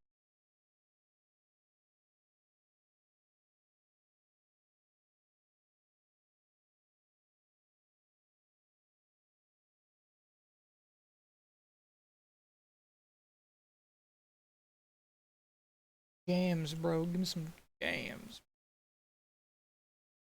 Long one.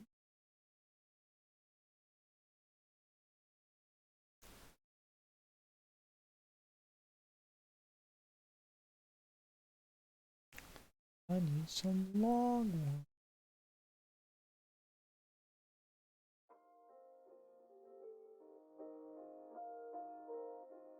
Background.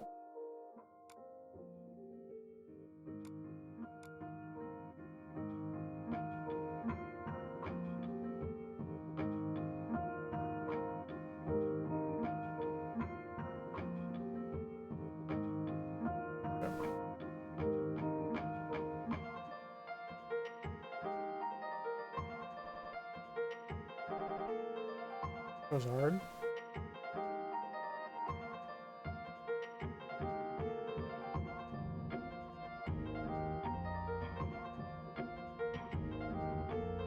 Let's do it here.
It's centered.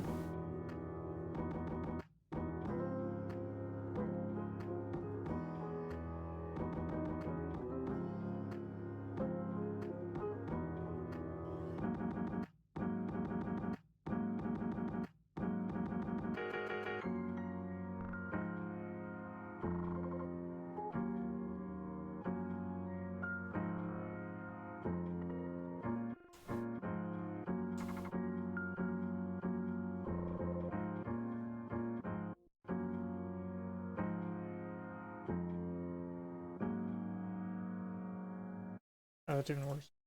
I went the wrong way.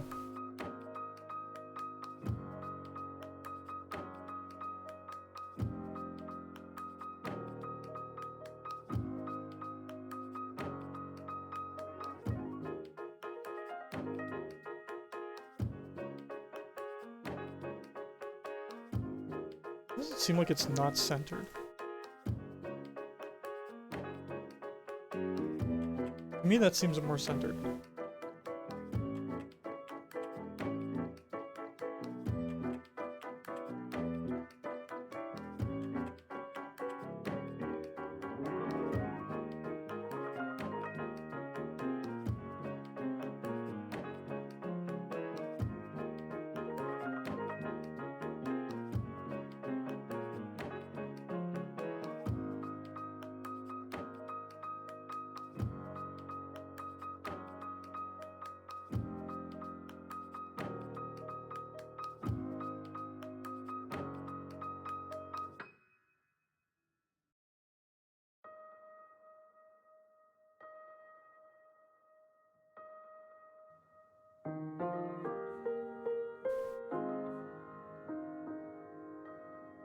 That's quick and easy.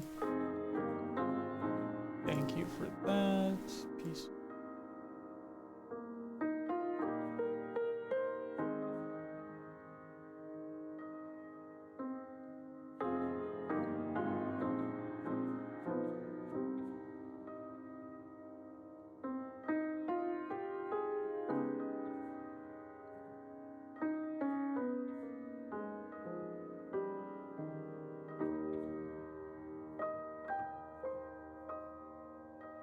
What the fuck is going on outside?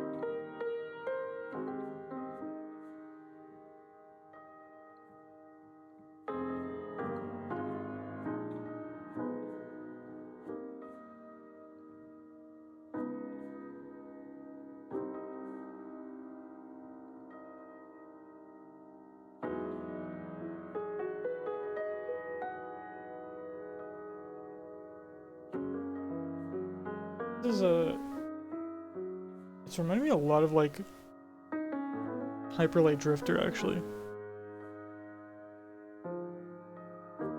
I'm very surprised and nice. Mesmerizing.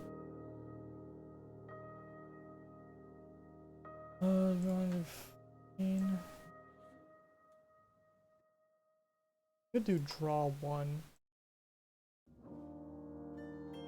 Make it clear.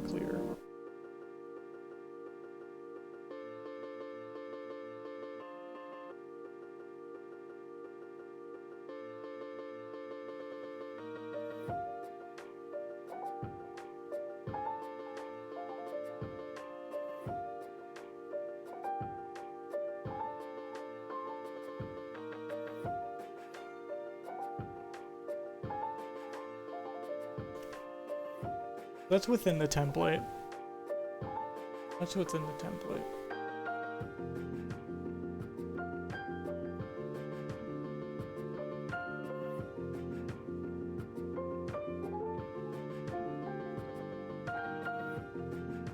My one thing is with money, like this, right? Like even if it is 2D, let's just say. I mean, you could just fit it in.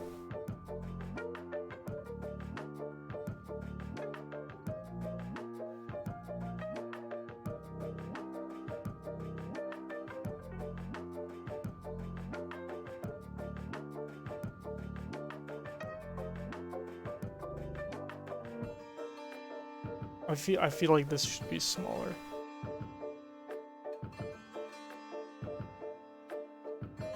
Because that shouldn't take up that much space.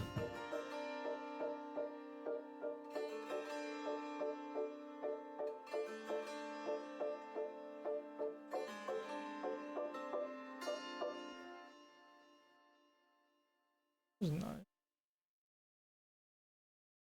Move the blue over. And just have a lot of green. The green is...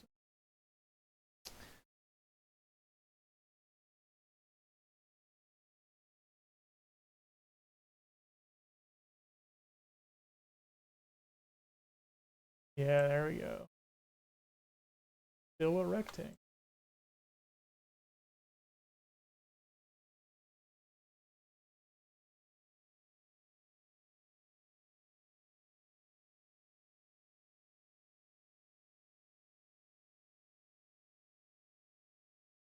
We can make this smaller. Where did we get that from? From this? We could get it from...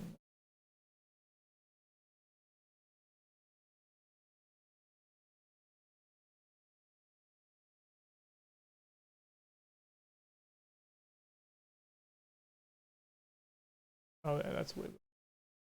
Okay, so we could balance this, but that feels better.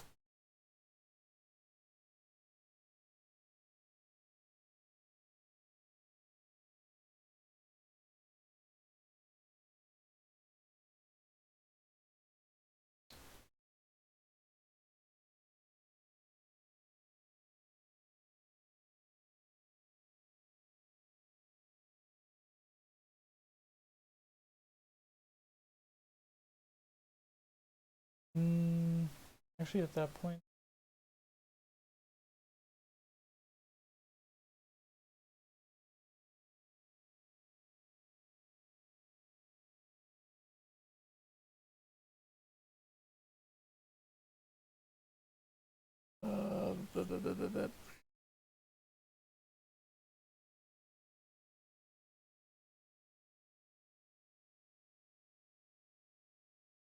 all these things are like a minute long. Longer.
kind of balance it out, you know.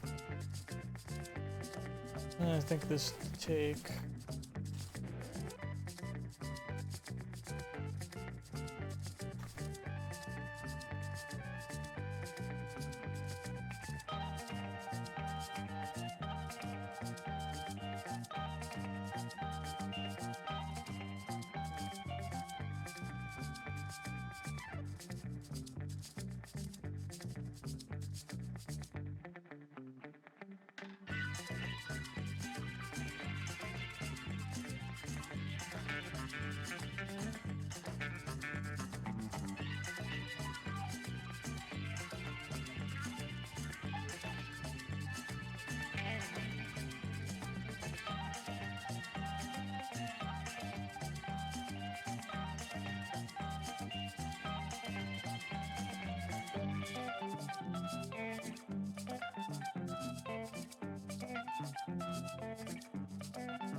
I'm just noticing this like strip of transparent here, which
I think that's good.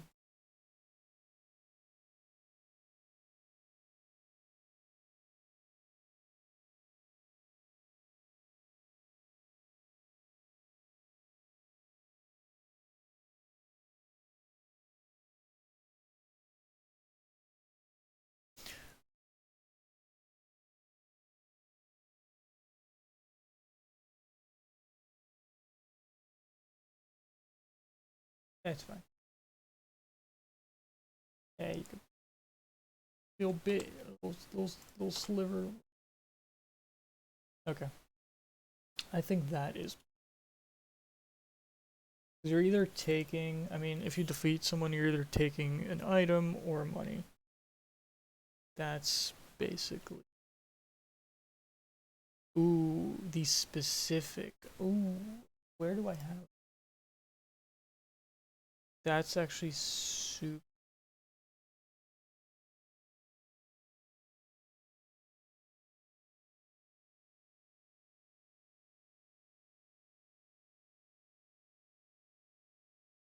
Faction.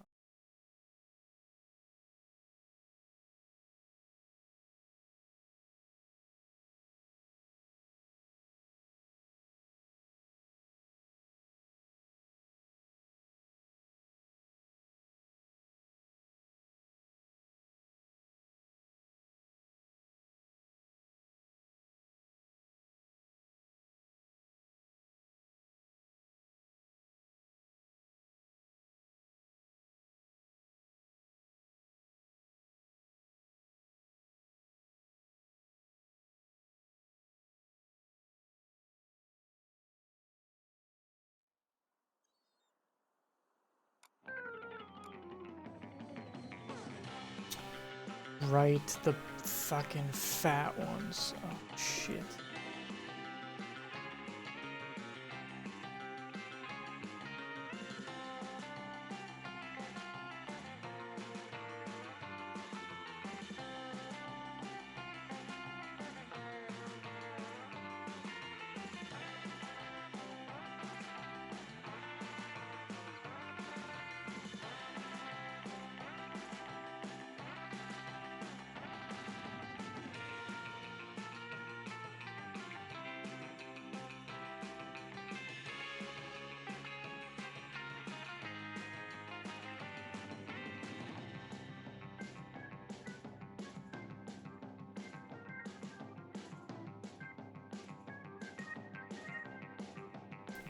And those are basically custom.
Yeah, it is just.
I mean, I don't know what's...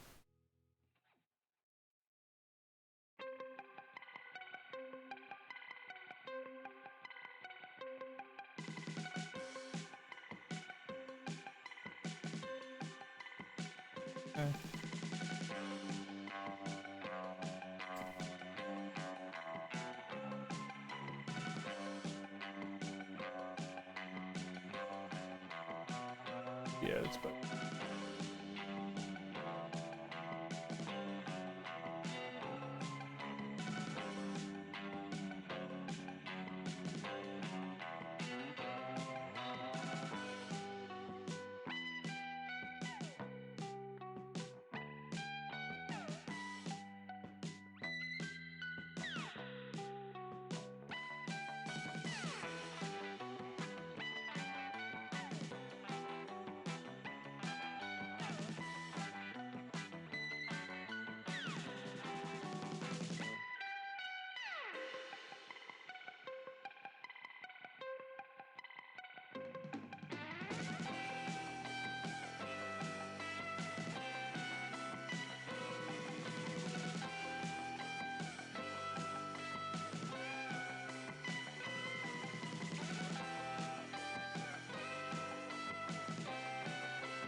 That's in case I need like a bigger one.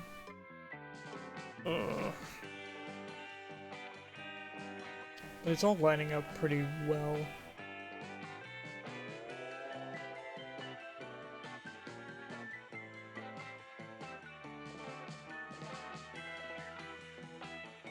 I just want to see. Yeah.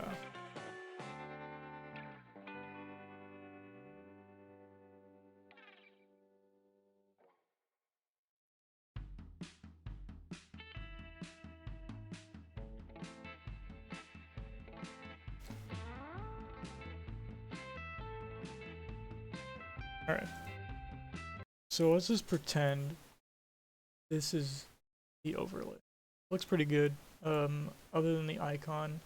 Probably if there's Ditch Gang, I'll change it. If there's the Galagine soldiers, I'll change it. And if it's just like a general hostile citizen, I'll change it.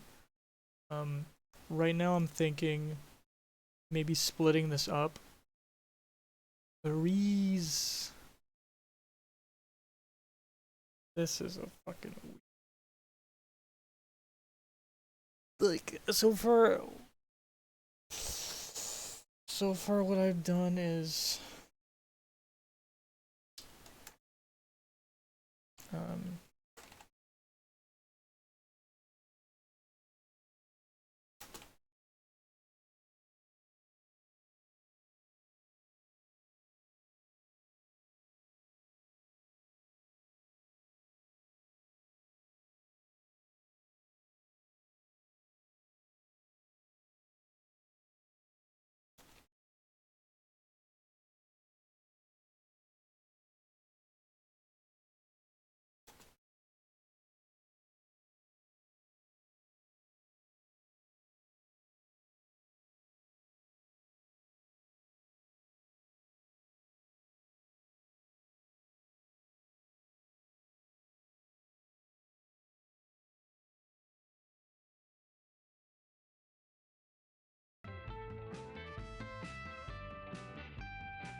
Fed one. I mean, they, you know, they could be in partners. Feasibly, they don't have to be.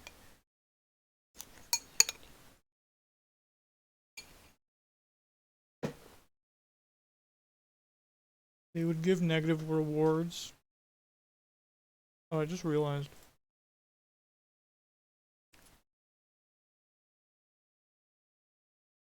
I could still add dialogue if I wanted to. If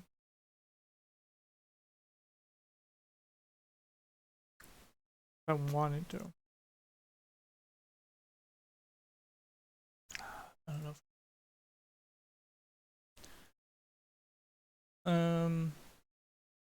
know. No, I don't want to. You know why? Because there's dialogue. And this is what's informing the situation. This is simply telling you what to do, and then what you get when you win. So no dialogue.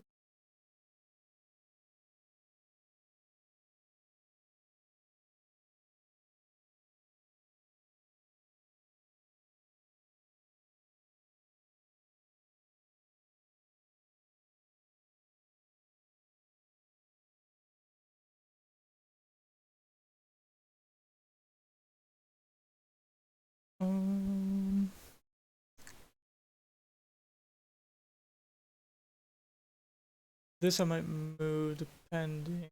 I'm not gonna fucking.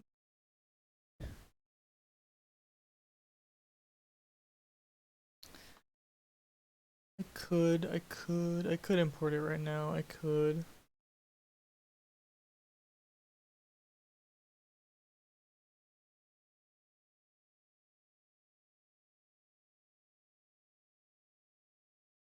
Let's yeah, let's just see if this template is good. It's all of that. That's all. We have diamond, and we have symbols for this if we need it. That's like per thing though. I could always resize this if I need to. Or maybe probably fine. Somewhere.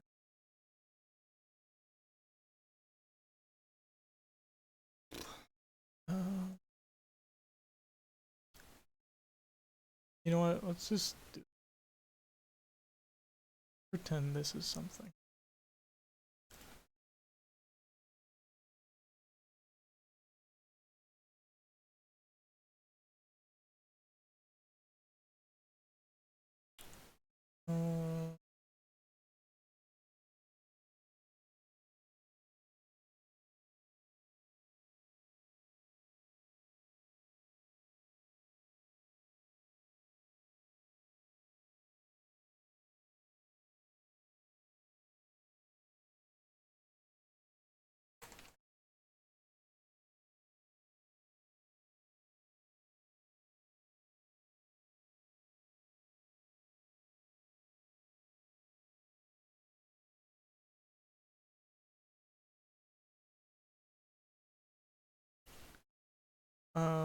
Let's take this.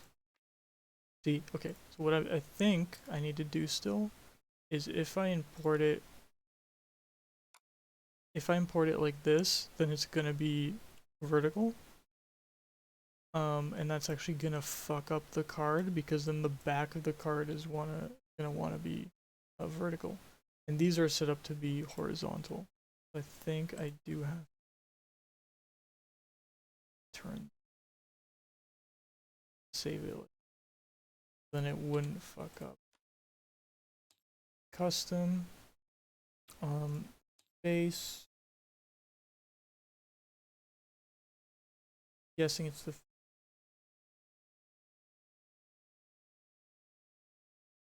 focal.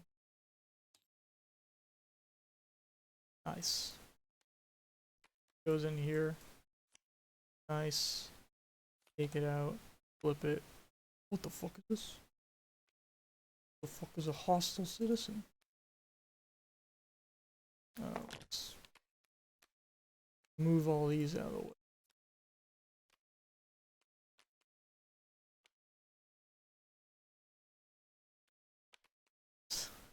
Move all these out.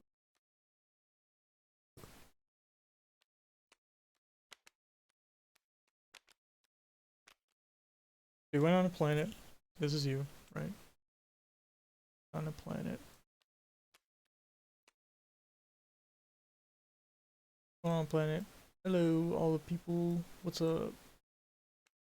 Then you talk to this person, and you pull this card. Pull it. Flip it. What the fuck is this? It's a hostile citizen. Then you do this. Aha. Perfect. I actually like that. So how high is that? Pretty high. So, I mean, it's in the right spot. Right? But it's like, if it was lower, I feel like it'd be too low. I kind of like it here. If it was higher, I think I like that. This was on, it kind of puts it at the mid. Yeah, it kind of puts it at the mid of their body. Even the smaller ones like Cronus puts it like right in line with them. So that's cool. So the tall ones, it puts it in the middle of their body. Or up top if you want to see their name. And then the small ones here. But I think that's perfect. Even with Cronus, who's pretty wide. I mean, we could see with other bounties.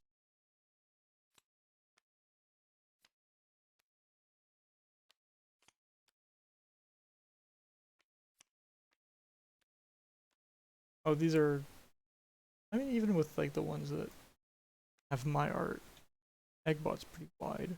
So it go like there. Pretty perfect. Okay. Esther. Yeah, this is pretty great.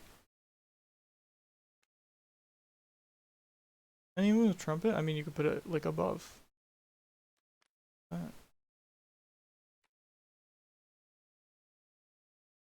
Or have it be like that.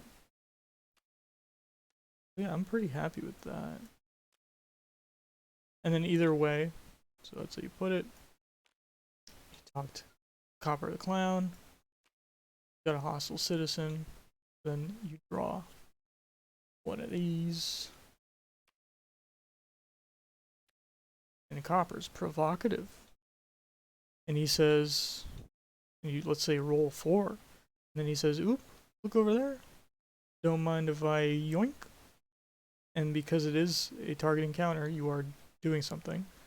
But if it's green, then you actually get one of these, and you would get this. You get a cooked horn dog. And I'm guessing the citizen would leave the planet, to be honest. But that's you know, it's your choice what you want to do.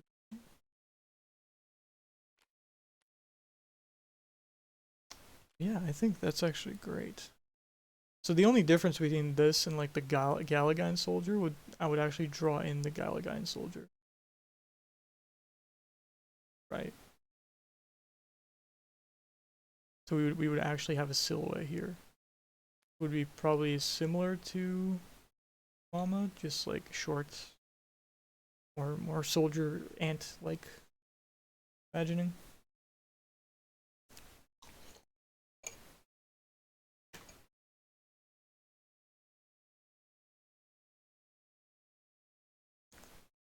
I just don't want to put the title of like Galagine soldier here. Although I could. And it being like one of these people.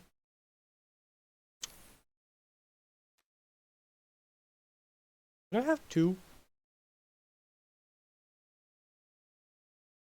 Could I have 2? Could I feasibly fit 2 in here? Like one beside the other. Like kind of like overlapping. Like, imagine there's no name tags. Only this. Right, just draw two and then have two sets of stats.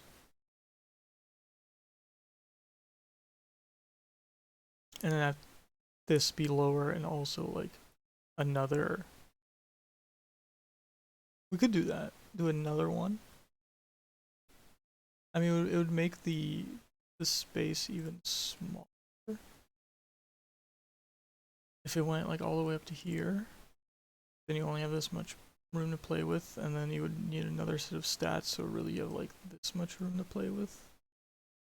Two pictures, like that feels like not a lot. Technically, you can make all this smaller.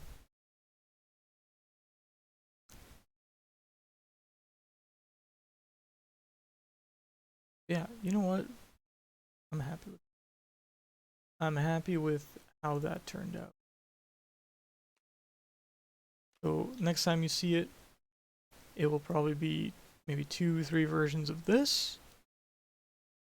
And then maybe 3-4 versions of this with a different silhouette attached to it. So it's like kind of spawning people in. And then, you know, it's for playtesting, so we'll see what players say, what they like more, kind of shit. Yeah. I like that.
Sorry, I didn't see what I was typing.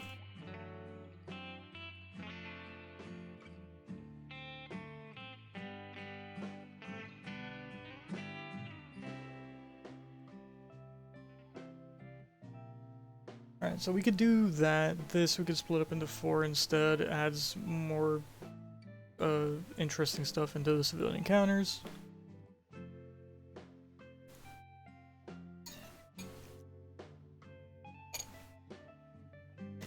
I mean, you get money out of it, you get free items out of it.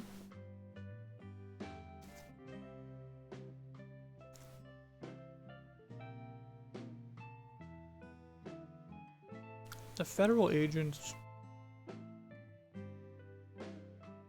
also need.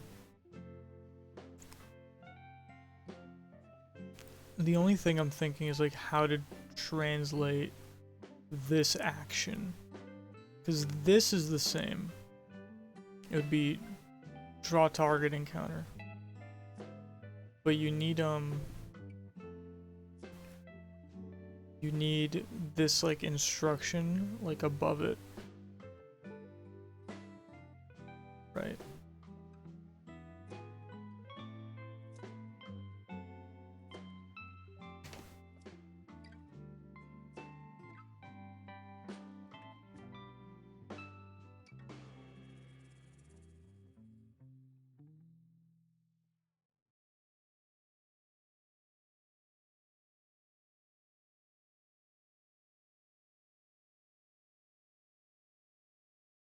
I'm also trying. I'm just thinking like I just want to check. Does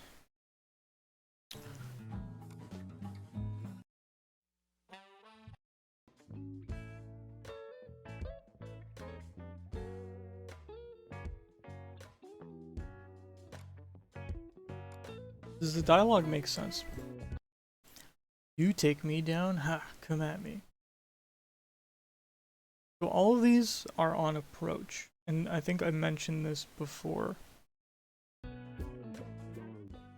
So this is the player approaching the target, as it normally is a target for a target encounter. And then this is kind of the target responding back to you, to your action. So you're acting defensive or offensive,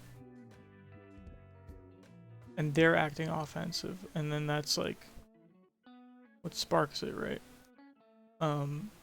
But then it's like if there was an ambush, that's weird, because then they're coming at you, and then the dialogue didn't really make sense with the target encounters. But now if you're, let's say, approaching even if it is a Galagan soldier, they are hostile. They're not a target though. So now it makes sense because you're approaching them, you don't know what they are. And then it says whatever.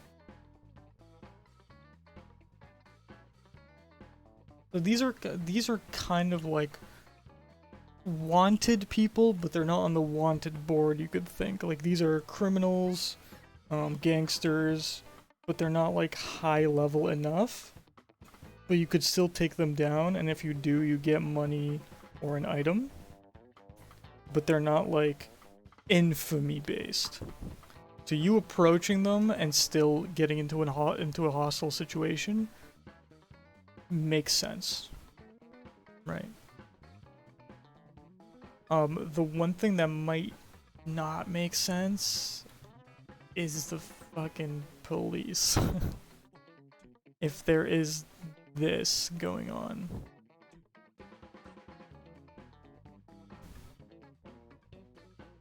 Hand over all targets in Brig, if none move along.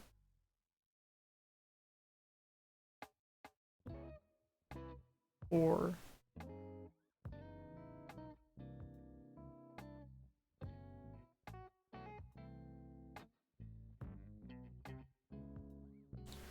I feel like this would be a completely different card altogether.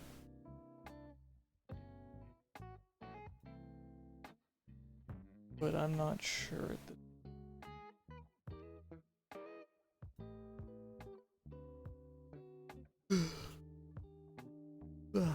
I mean, we're almost I don't have to go too long. We're almost at 3 hours. I'm already getting tired. But I'm happy with what we've done today, and I think the rest of the stuff that I need to do isn't really stream worthy anyway. I'm just gonna do the drafts maybe of the planets either after I put the demo out and update it, or just more quickly. I'm not gonna think about that too hard. This we did. The item limit indicators, that was gonna be off stream anyway, and then the rulebook was gonna be off stream anyway. So this was really the only thing I wanted to do.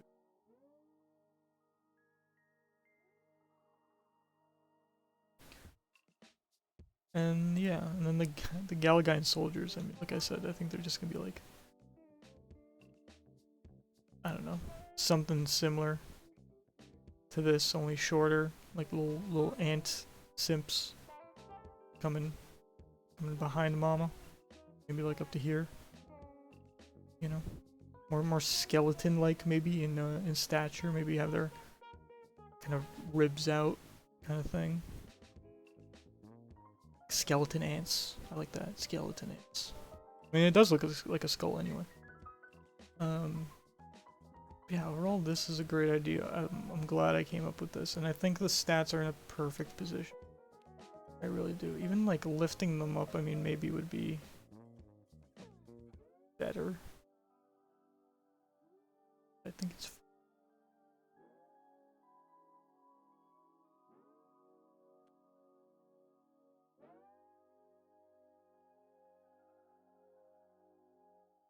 I don't know. I don't know if lifting them up would be better. Kind of like them being in the middle. It gives a kind of like full picture to it. You know? Like this is one whole thing instead of like...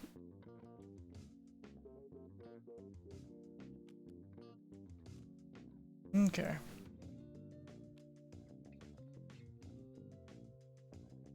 Good brainstorming session. Good little UI. I think I said everything I needed to say. The feds. I might not include the feds. I want to do a different. I was thinking there was actually a different mechanic with the police that a buddy of mine suggested,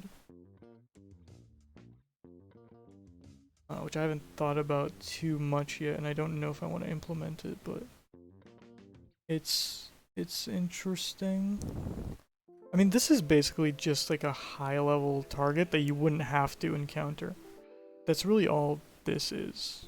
And if you're like high-level, it would be worth the chance.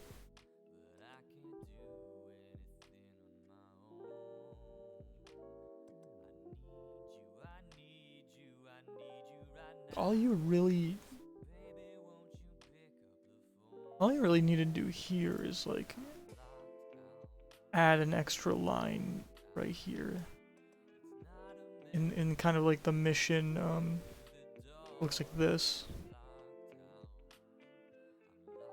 That's actually a good point. It would be like this, and it would be right here, and or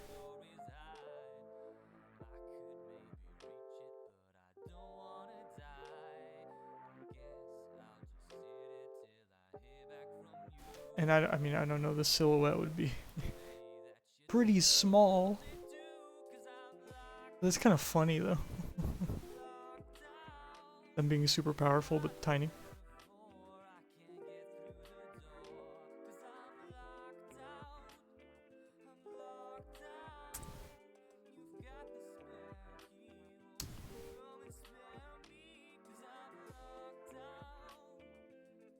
I'm just thinking if there's like a different way to do that to not hinder that much space, but I don't think so.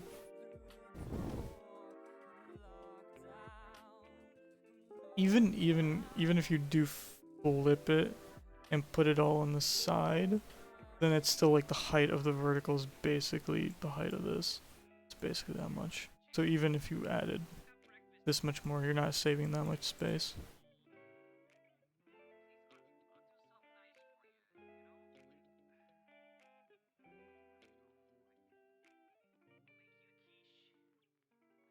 And I do want some kind of fed something drawn because it wouldn't make sense to put this onto a civilian. I'm even thinking like a ship. That might be a good idea to put a ship. Would the target encounter make sense then? Or a drone, like a sentinel drone from No Man's Sky? By the way, I mean, I talked about it on my other stream, but Starfield is coming out. Pog. Seems like possibly you could actually play as a pirate and do bounty stuff. Sadly, there was a leak about aliens being in the game, but like alien species. But I don't think you're gonna be able to play as one. That'd be amazing. But I'm expecting that maybe in a sequel. I really do think the first Starfield is like first human encounter with aliens, which is a sick story by itself, and I'm really proud of Bethesda for like tackling something like that, because I don't think we've had that in gaming ever. Like definitely other science fiction media, but not in any game, I don't think. Like definitely not in the way that it's being tackled with Starfield. Okay. I think we're done. I think we're done for now. I'll definitely do what I said though. Definitely do that. So I'll sleep on what I want the silhouette to be. It might just be a dude crouching, to be honest.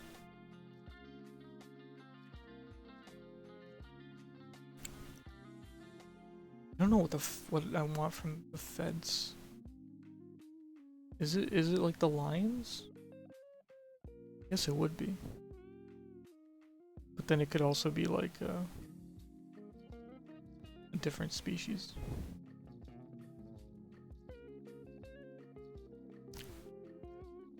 We'll think about it. We'll think about it. Alright. That was fun. I'm glad I did this again. Like I said, don't know when I'm gonna finish up these last couple of things, but it will be soon, and once that's done, I'll probably do a playthrough by myself with myself. Unless I do publish it and then do a playthrough with everyone else. I don't know how it's gonna turn out, but alright. Cheers. Peace. Bye.